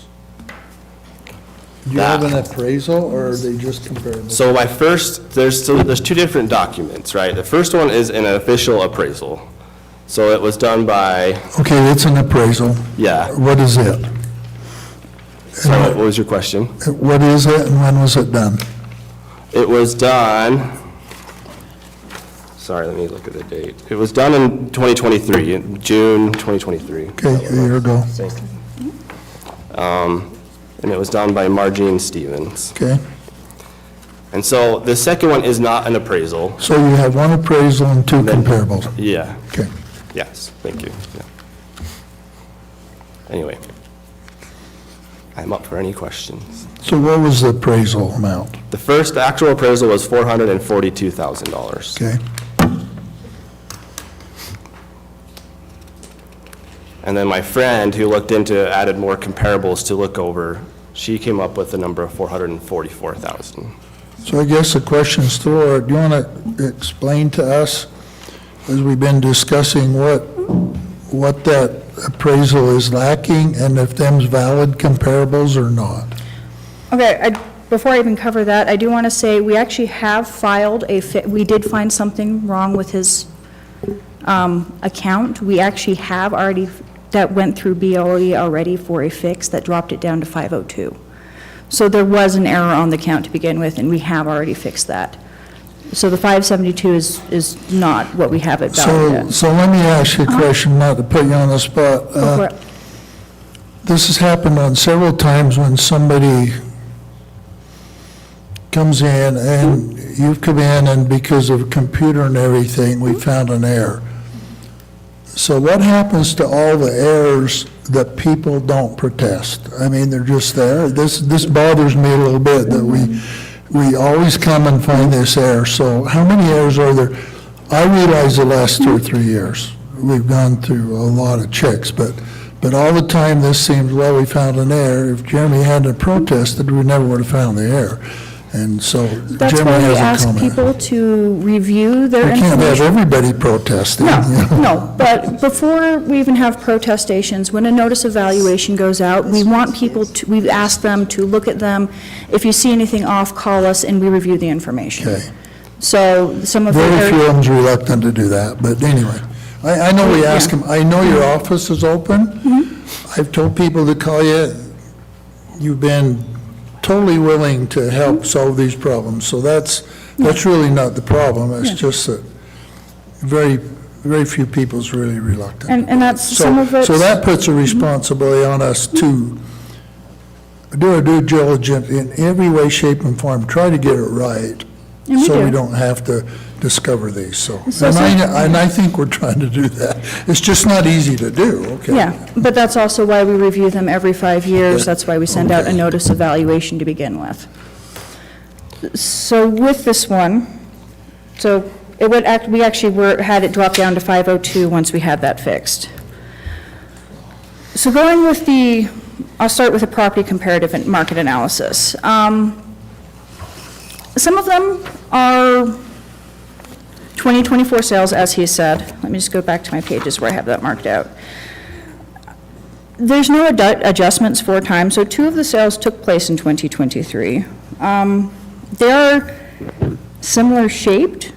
These are houses from 1977 and 1929. some of his comparables that are from 2024, his house it's a fairly modest house. We don't have modest houses in Notch Peak. That's where two of these comparables are from. So we have a really wide band of information. There's, Let me just add, I'm assuming, I think comparables are hard when you use them, but the appraisal's probably more credible than Yes. comparables. But I just, since this was I want you to information. straighten me out if I'm not. Absolutely. An appraisal does have more weight behind it, but I just wanted to review some of Yeah, this. comparables are hard, oh my Yeah. gosh. And it does have good information in it, it just doesn't necessarily have adjustments made for it. Like, there's a 3-car garage missing from one of these. Outbuildings are missing. They made adjustments for land, but all of the land in these are being adjusted at $1 per square foot, regardless of where they're at. So you have some that are in Delta, you have some that are out in the Delta Oasis area, you have some that are in Delta Notch Peak, and they're all being adjusted at the same land value. And so there are some differences from how we would have handled this. But that's with a comparative market analysis. It gives you a ballpark, but it's not normally as accurate as the appraisal is. What did the appraisal miss that you thought? Getting to that now. So the appraisal first was done before we even closed, so it has, or before we closed our sales. So this one was, our tax roll. So this appraisal was as of June 30th, 2023. I'm seeing concessions that were not accounted for.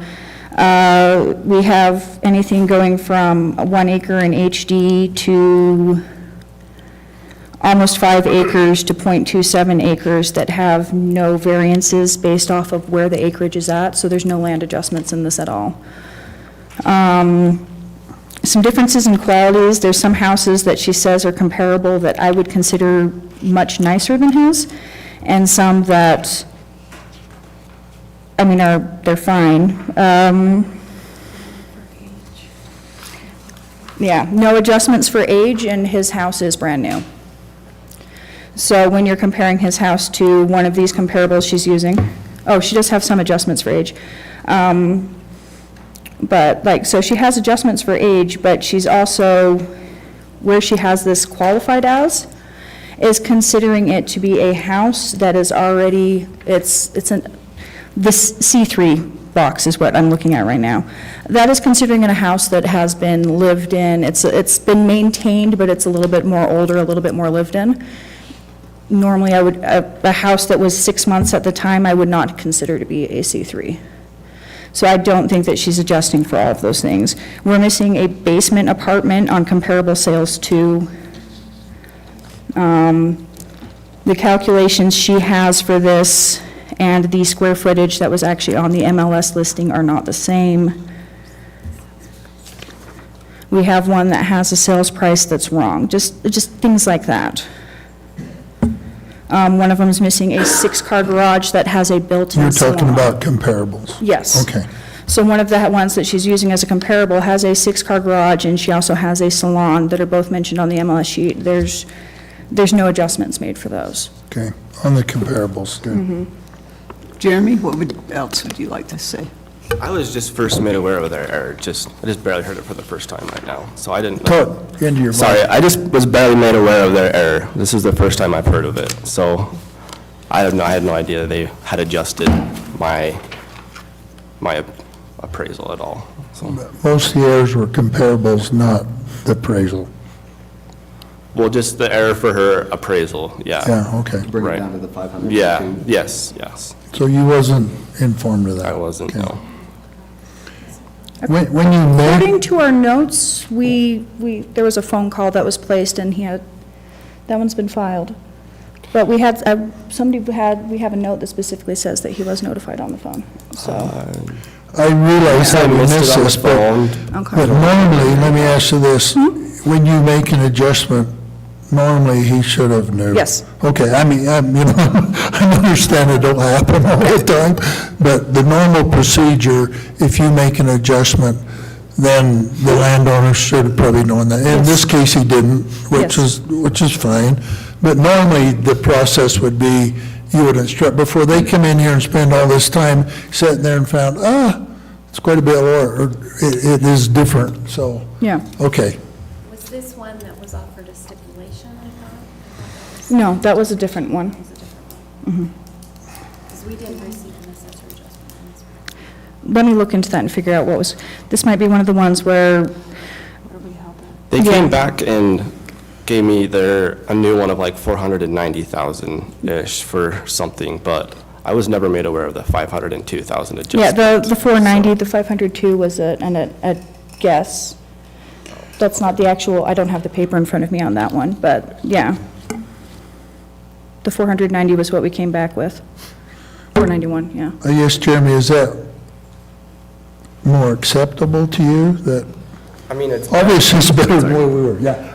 It's I don't know better, if it's a dumb obviously. question, but- And again, I don't have any knowledge or background or, right, of that, but I just, in my own feeling, I just feel like that's still a high number for my little modest house.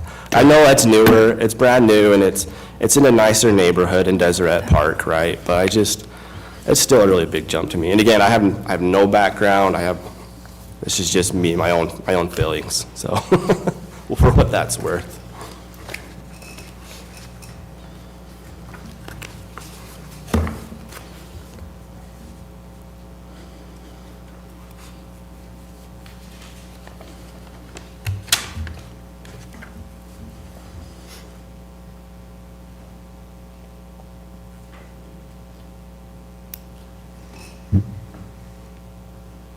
Laura, you said 2 years have come from Notch Peak subdivision? Two of the comparatives from his came from Notch Peak.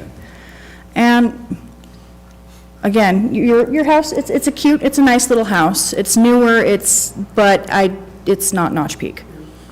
How many square feet is it? So the top floor is 1,532, and I have an unfinished basement. So, yeah, that's just a one level with a basement.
Any suggestions? What do you think of Bill? One thing that it's not a lot of dollars, I think if Jeremy would have maybe had that adjustment, he probably wouldn't be here today. I'm willing to accept the appraiser's value. And I think, we can go ahead and start splitting them again, but I see difference in comparison, but I have not been presented with a real compelling reason why the 442 is not a legitimate appraisal. Here we get into this again. Unless we have some real compelling thing about the 442, it ought to be just as right as the 502 or wherever we're at, so. is it we can 502 split. or- We're recommending 491. Okay, 491.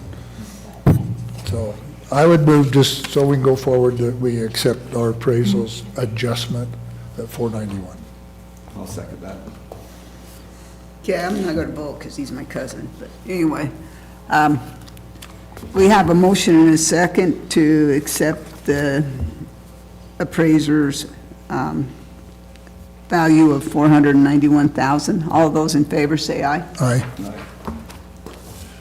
Jeremy, thanks for coming in.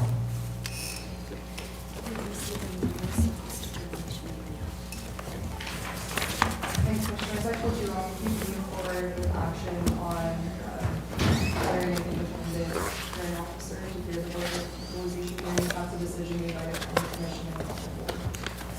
Does that make sense? You go out. Okay, I apologize. well, we didn't know that, so. We'll do the first and second is already.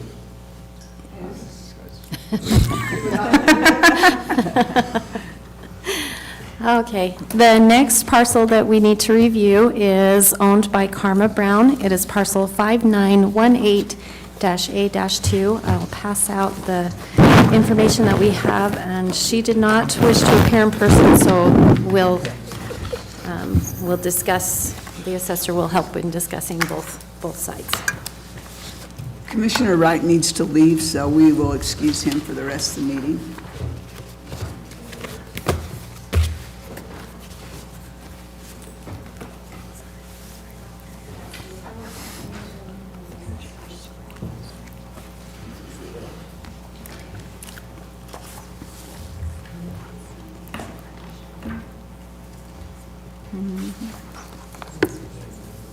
Okay.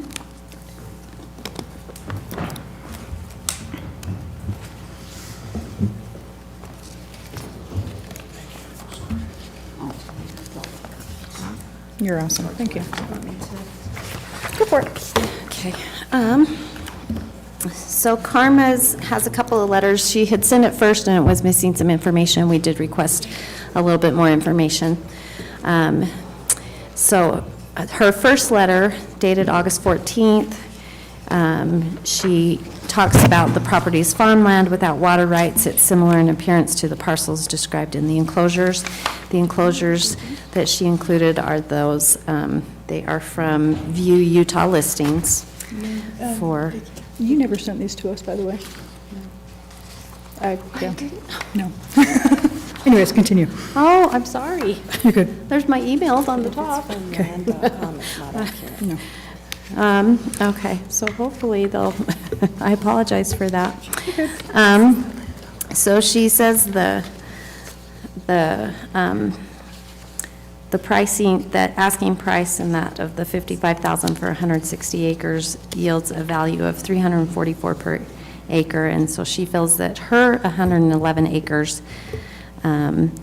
should yield a value of just over $38,000, which she still feels is too high, but the value as listed on the notice of valuation of $188,751, she uses the word ludicrous in her letter. Okay.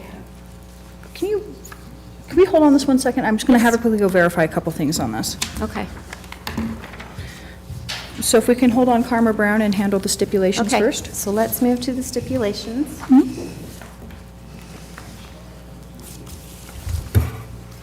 Okay, so we have 3 stipulations, and just a reminder, a stipulation is when the assessor and the appellant, they agree to a market value. So the first one is for Catherine Lemon. It is parcel number F-ER-AMD-17. Before the stipulation, the pre-board market value is $489,023, and then the equalized agreed value is $475,000. And the second stipulation is for Gail Clough. The parcel number is F-238. The pre-board market value is $550,468. The equalized market with their agreement is $426,507. This one was based on finish. And then the third stipulation is for Lad Hales. It is parcel number DO-3269. Pre-board market value is $83,880, and they are stipulating to $79,950. So we need a motion to accept those stipulations as read into the record, I guess. I make a motion, we accept the stipulations as read. I step from the chair and second that motion. All in favor, say aye. Aye. Aye. I will get your signature on that later, just for moving ahead. At our last meeting, we sent several intent to dismiss notices. We did receive evidence back from almost all of them. There was one that we did not receive anything back on, so we would like to go ahead and dismiss this protest. It is for Marion Anderson, parcel 3720-3-1-1. I'll make a motion, we dismiss the record as addressed, as presented. There we go. Sorry. Marion Anderson. Marion Yes. Anderson's. Okay, I'll step from the chair and second that motion. So we have a motion and a second to dismiss the appeal from Marion Anderson. All those in favor, say aye. Aye. Okay. We received protests from Sun Development LP for 5 parcels. We received them after last commission meeting, but it was evident to our office that it was lacking the documentation, and so we went ahead and sent an intent to dismiss and allowed them the 10 days to provide their evidence. Evidence was not sent, so we would like to dismiss the protests for the following parcels: F-7061-5, F-7061-4, F-7073-2-1, S-1277, and D-4058-6-1. Make a motion, we dismiss for Sun Development LP. Sun Development LP. As presented. I step from the chair and second that motion.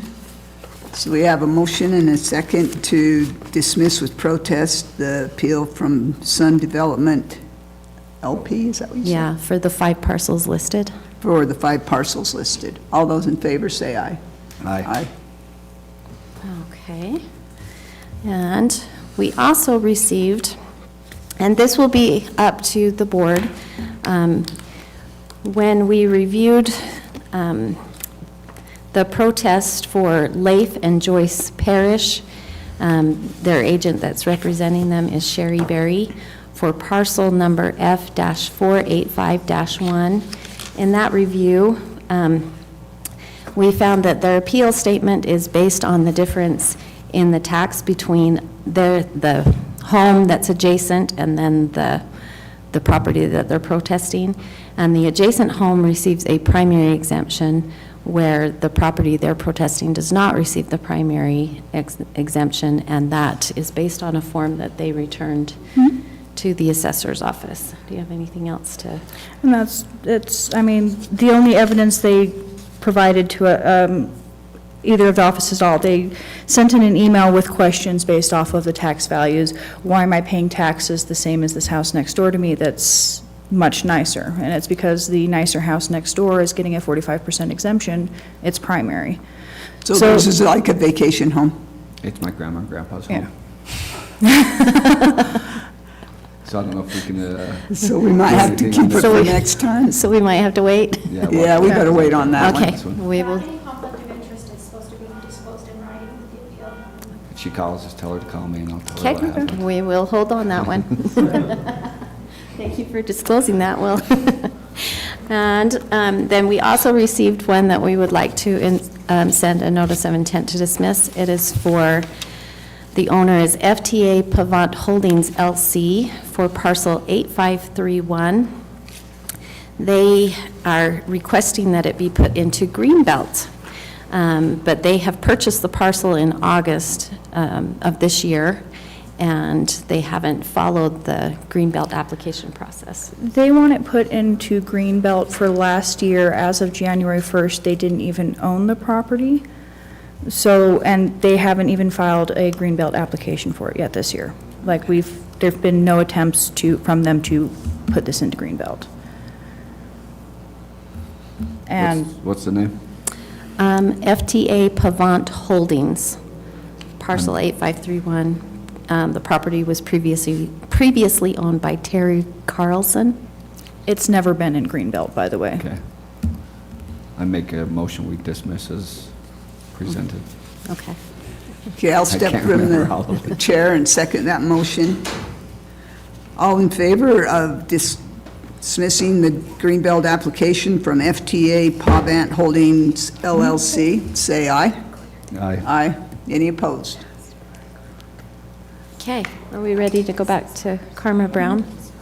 Yeah, do you want me to explain it? Absolutely. All right. So what we have here are two sales that we did not receive before. They were both from this year, so they will affect next year's taxes, next year's tax rate and land value. They were both from May of 2024. Also, the map she's showing, they are not anywhere near.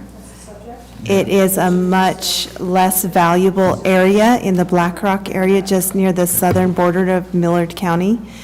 The comparables that we did release to you on the other map is much closer and much more comparable of land uses and land value in the neighborhood.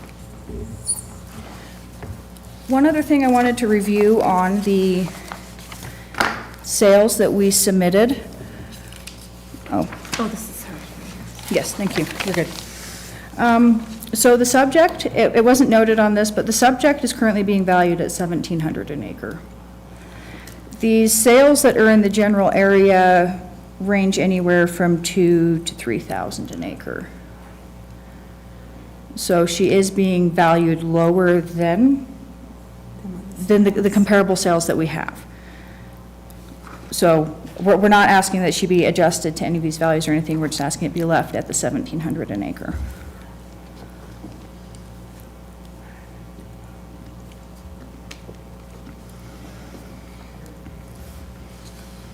So that's just down the road from right. Flowell Electric, right, to the north? No, it's clear down by Bill's house. Oh, it is? It's up in the McCormick It's areas. just up on. Okay, so it's in the Just up on the McCormick hill. area. So it's the orange one on our paper. Uh-huh, okay. I just didn't know how long that road was there.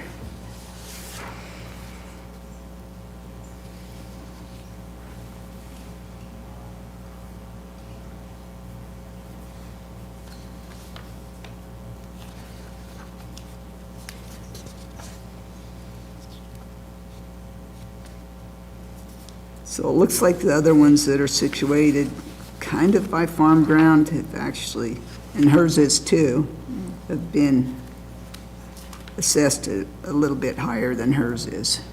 Yeah. So the farm ground that's closer to the Fillmore area, we do have it valued a little bit higher.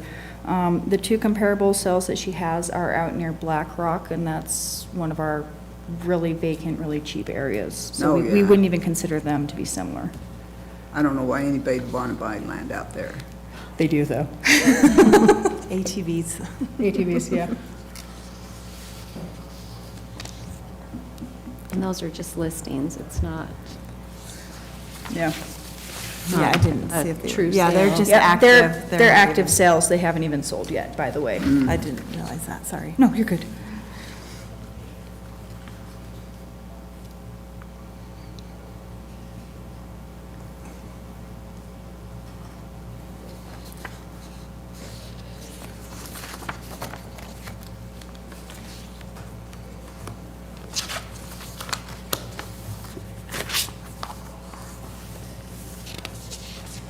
I'm curious if they're.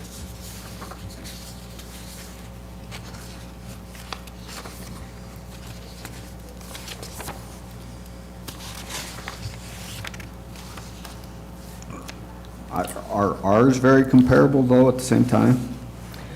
Ours are as comparable as we can get to that, but like I said, the comparables we have are being valued higher than the McCormick area. But those are just the land sales that we've had within the last little area for that. They're fairly comparable with a lot of the vacant land out that's relatively farmable in this area. We all kind of treat that as one neighborhood or similar to it. Well, because that's not farmable where she's at. Yeah. Right. Yeah. And If hers it is had valued. water, would it be farmable or not? Probably. It's just up on the hill where it's just straight sagebrush though. Yeah. So these are just being compared to vacant. A lot of these comparables aren't even necessarily like farmed ground either. Are the comparables all just brush then? I believe so, yeah. I would have to double check some of that. No, the one north of Flowwell isn't gonna be sagebrush, and I doubt the one south of Flowwell is. But even then, we do value our irrigated farmland and our pasture land differently. Yeah.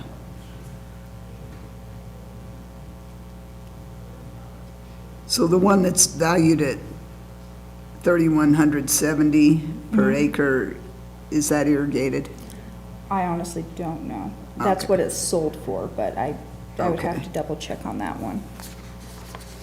Again, her value is 1,700 per acre. Yeah. So it is It's- less than all of those in the McCormick. Because you got the one that's 2,000 up in the foothills. I don't think that's quite comparable to out where she's at, and they're relatively close in price.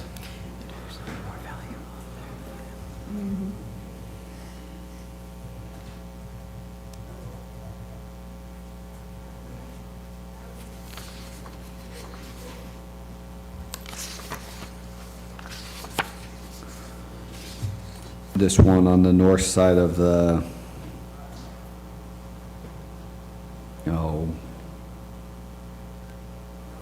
what's it called? RV park? Can you go grab? No, the little hill over here. on The way- one that's out near McCormick, I don't think that one's farmed either, but I'm gonna have Holly go double check and just, the one that's at 7494, I don't think is farmed either. Can you just quickly go double check this Yeah, for me? this one is up on the bluff, that's not. Yeah. That is not irrigated. Yeah. Which one's not? The one on the the lower Very corner. far southwest. That is not irrigated. Can you quickly go pull all those up and just see what we have? We're gonna just have her double check all of that real fast. Because the 6650 is in an area where you can graze cattle, and over here on that 100 acres, you could put one cow for all summer long and it still might die. So I'm having a hard time figuring out if that's close or not.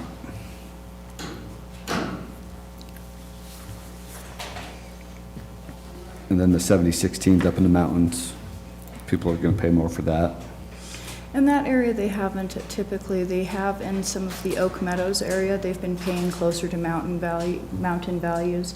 Actually in Fillmore, we've been finding sales coming in higher on this side than they have on that side On of the that side? highway. With the exception of those that are in subdivisions. So Virginia Hills, well, not even Virginia Hills, but, the subdivision we have right over here is a little bit higher.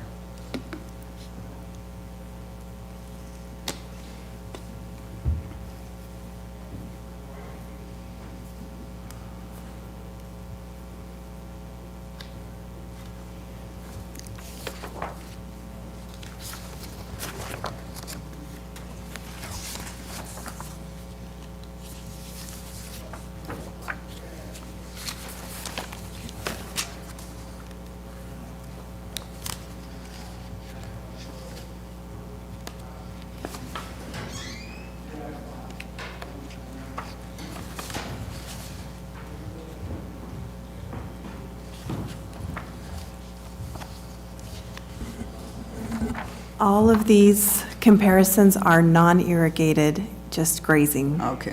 Grazing land.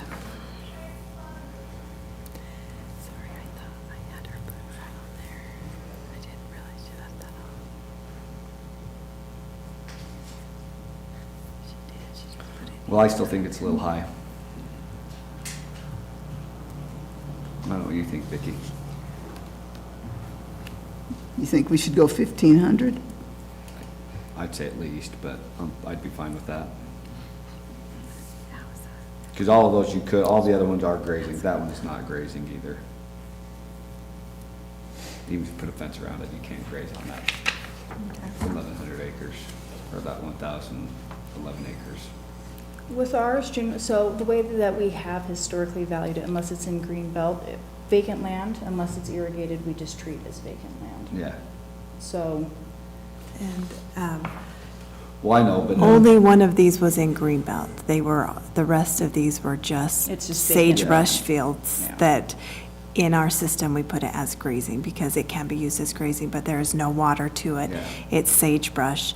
It's all equitable. I mean, it's all the same. And I have to ask, where's the equitability in changing one when we don't change the whole? Well, the equitability, if I go buy it, I'm gonna pay more for the other four than I am for that one. That's. The other ones are closer to Fillmore, which I think increases their price, but you also do have them evaluated higher too. We do.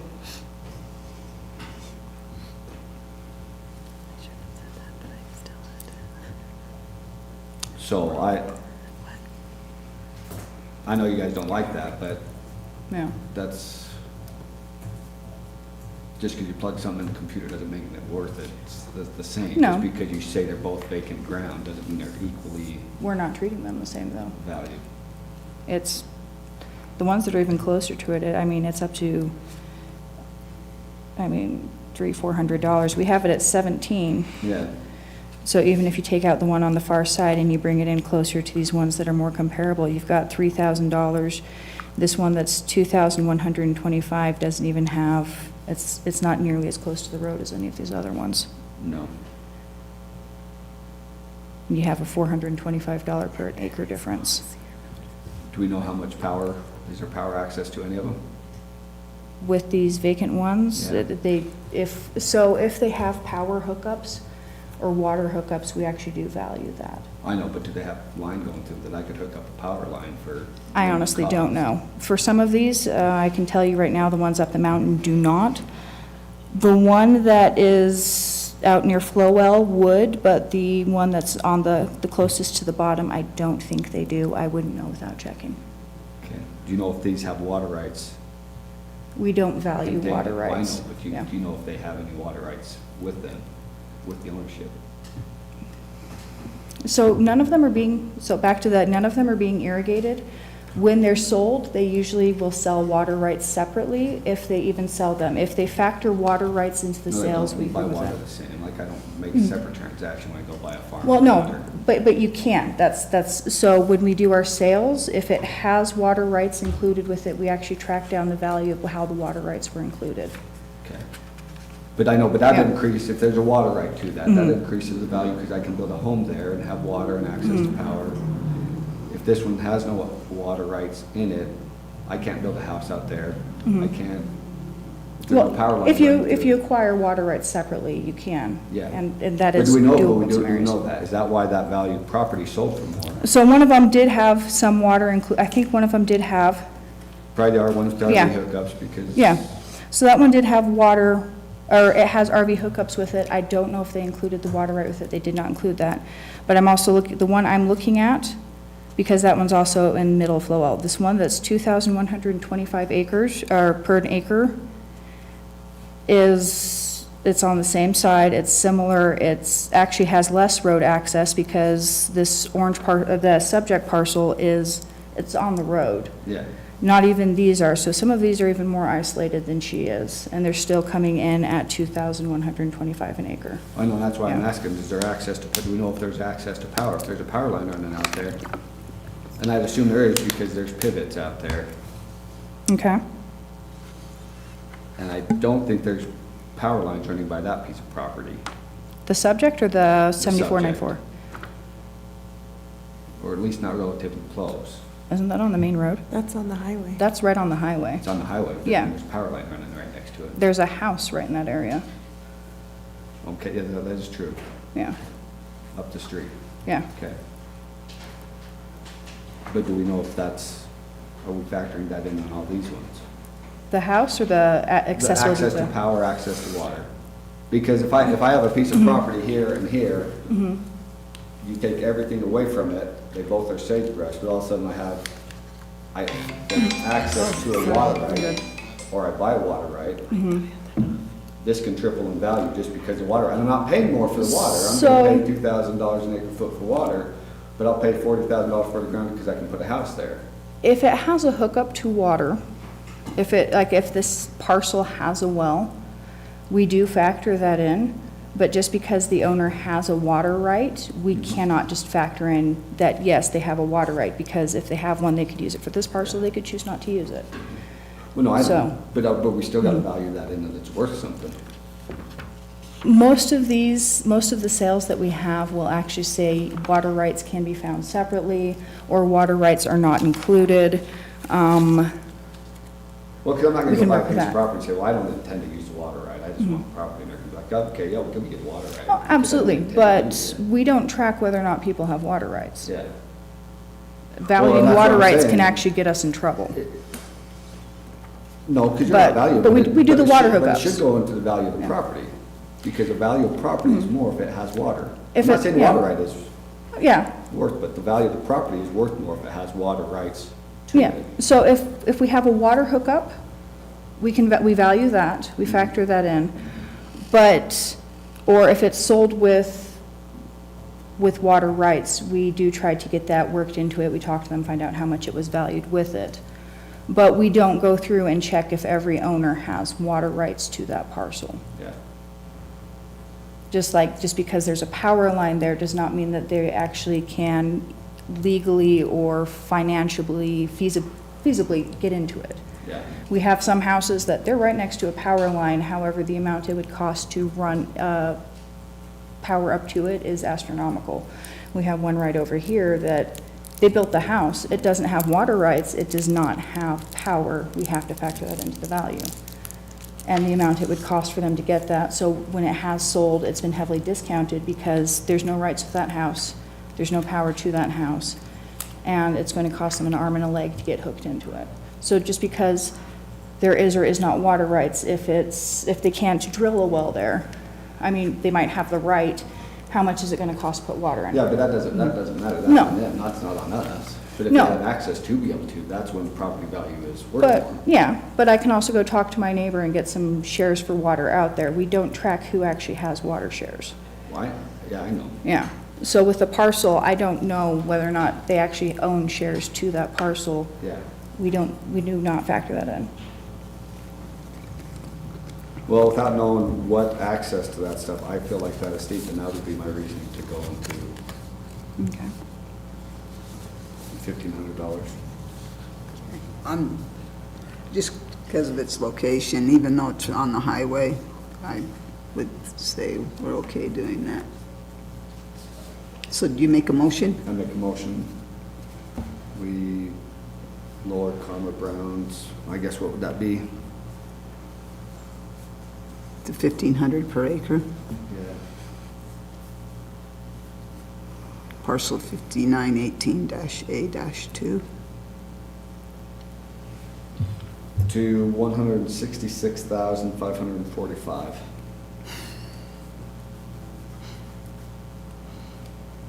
Say that again. 166,545. Which I think is still pretty steep. Do we do it that way, or do we do it per acre? Yeah, well, that's what it comes out Oh, to exactly okay. per acre. But you can Okay. just do 1,500 per acre, and there's 111.03 acres. Which do you prefer? I don't care, I'm not the one who has to enter it. Yeah, you've put it on the record both ways, so I think we're covered. Okay. All right, I'll step from the chair and second that motion. So we have a motion and a second to lower Karma Brown's parcel 5918-A-2 to either 1,500 per acre or 166,545. All those in favor say aye. Aye. Aye. Any opposed? Any others?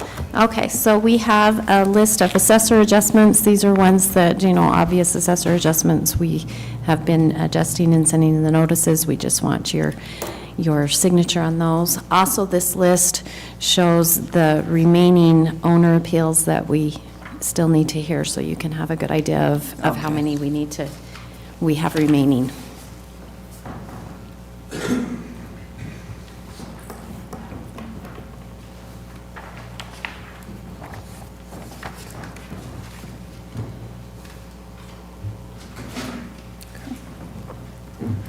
So if we can, and the assessor adjustments on this list are the ones that are color-coded in that middle column in purple. And I've listed today's date as the date for approval on them.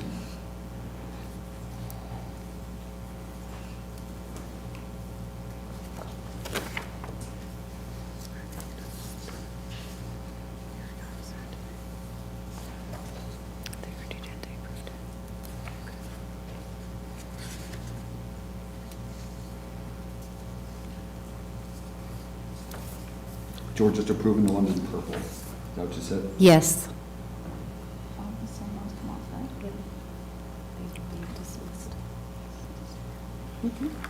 So if they say appear, so they say appear, Yes, so if like they, Sun Development, we did theirs this morning, they didn't appear. yeah, so because That they was didn't have the the- evidence, and we're going to send, we sent the notice of intent to dismiss. Okay. And so those ones will, they are off of this list today. I will update the list with that we've dismissed them. Okay. I just didn't want to be presumptuous and assume that if you still wanted to hear them, that would be a board decision. Okay, so we're just approving all these. Yeah, the purple assessor adjustments. Okay. I make a motion, we approve the purple assessor adjustments. Okay, I'll step from the chair and second that motion. We have a motion and a second to approve the assessor's adjustments. All in favor, say aye. Aye. Aye. Any opposed? Okay, so those are the appeals adjustments. We have a couple of hardships, and that will be our last couple of items. Okay.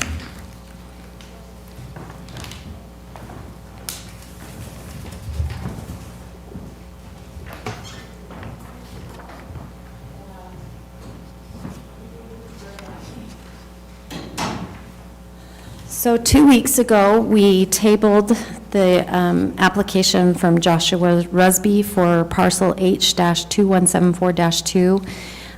The board requested that he submit a letter from his advocate for his disability application that tells where he is in the application process. That letter is attached to what I've just given you, and the advocate does say it will take a long time for the decision to be made, approximately 9 months.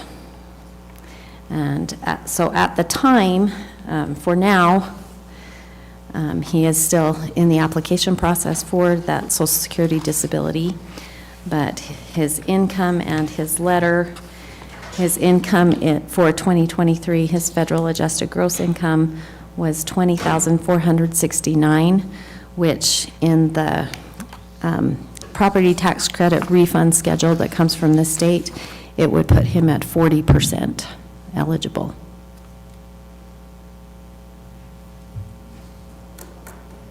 Okay, I make a motion, we approve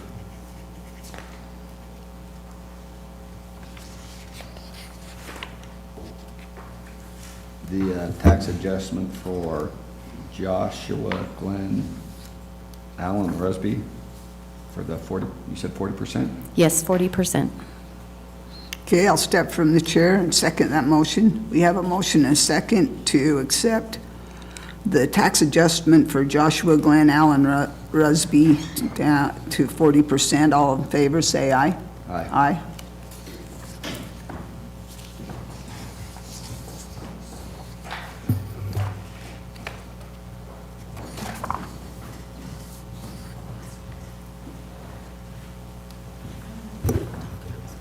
Okay. So this final hardship application is from Douglas Fisher. It's not on the copy that I gave you, but it is for parcel H-2082-A-2. You can see his federal adjusted gross income is $21,975, which would also put him in that 40% bracket. His letter, he had to file for disability for his back. I'm not sure if that is disability through his employer or Social Security disability. He does not specify. There is a letter from his doctor that tells that he is disabled and he is unable to work right now, according to his letter. So he is requesting help.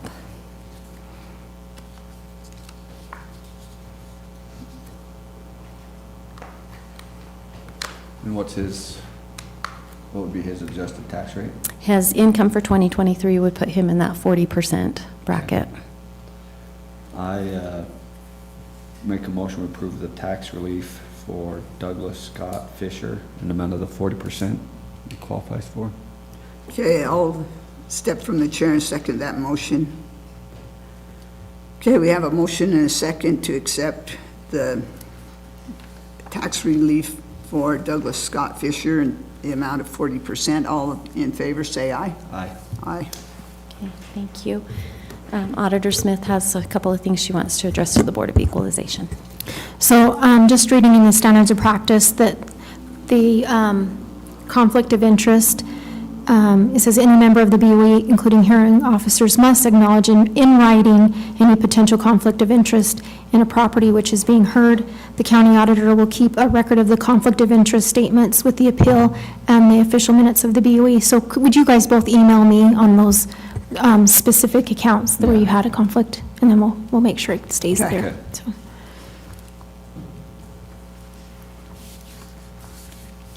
Is that all of them, or you got more? I think that's it. Oh, then usually we have you sign off on the whole list of circuit breakers, disability, veterans. We're going to bring that to you next time. But we followed all the standards of practice in administering those that are mandated. So our goal is we're going to finish up all of the BOE adjustments, all of those circuit breakers, and balance the tax roll and roll it over before we meet again. So with permission, I would like, if it works within the standards of practice, there's no judgment calls or questions on those abatements, I'd like to go forward with that so I can get it to the treasurer in time. Anything else? I think that's everything. I think they just discussed that the hearing officer decision is It's not a outside of BOE. Okay. So. Okay. So I make a motion, we leave BOE.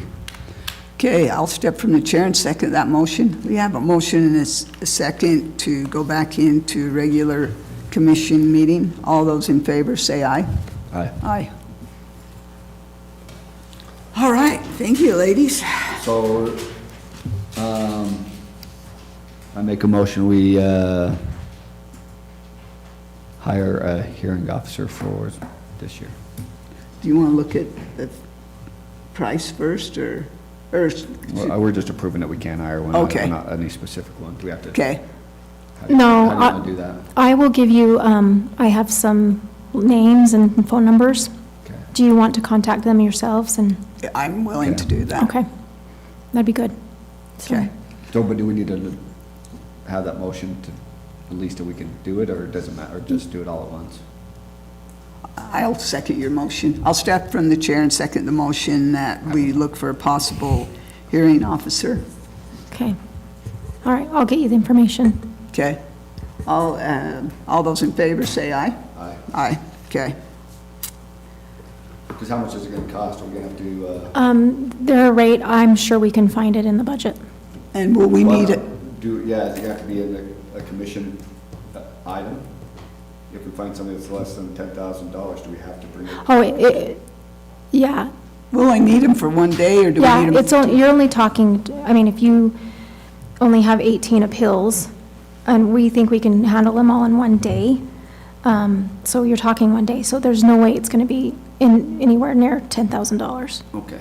Well, I know, so do we have to, if we talk to a couple of people, they give us a quote, we're just like, we're gonna pick you and this is the day we're doing it, can we do that? Or Yes, is it yes, you something we can, do on that? because it's under the $15,000 threshold. Yeah, So yes. okay, I just wanna make sure we're. Yeah. Thank you. All right, next item, possible review of county policies and contracts. None? Possible closed meeting? Yes, there is one. Okay. For the purpose of Pending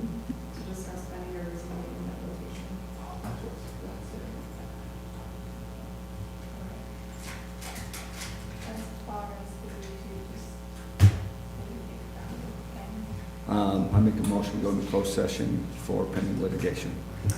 Okay, I'll step from the chair and second that motion.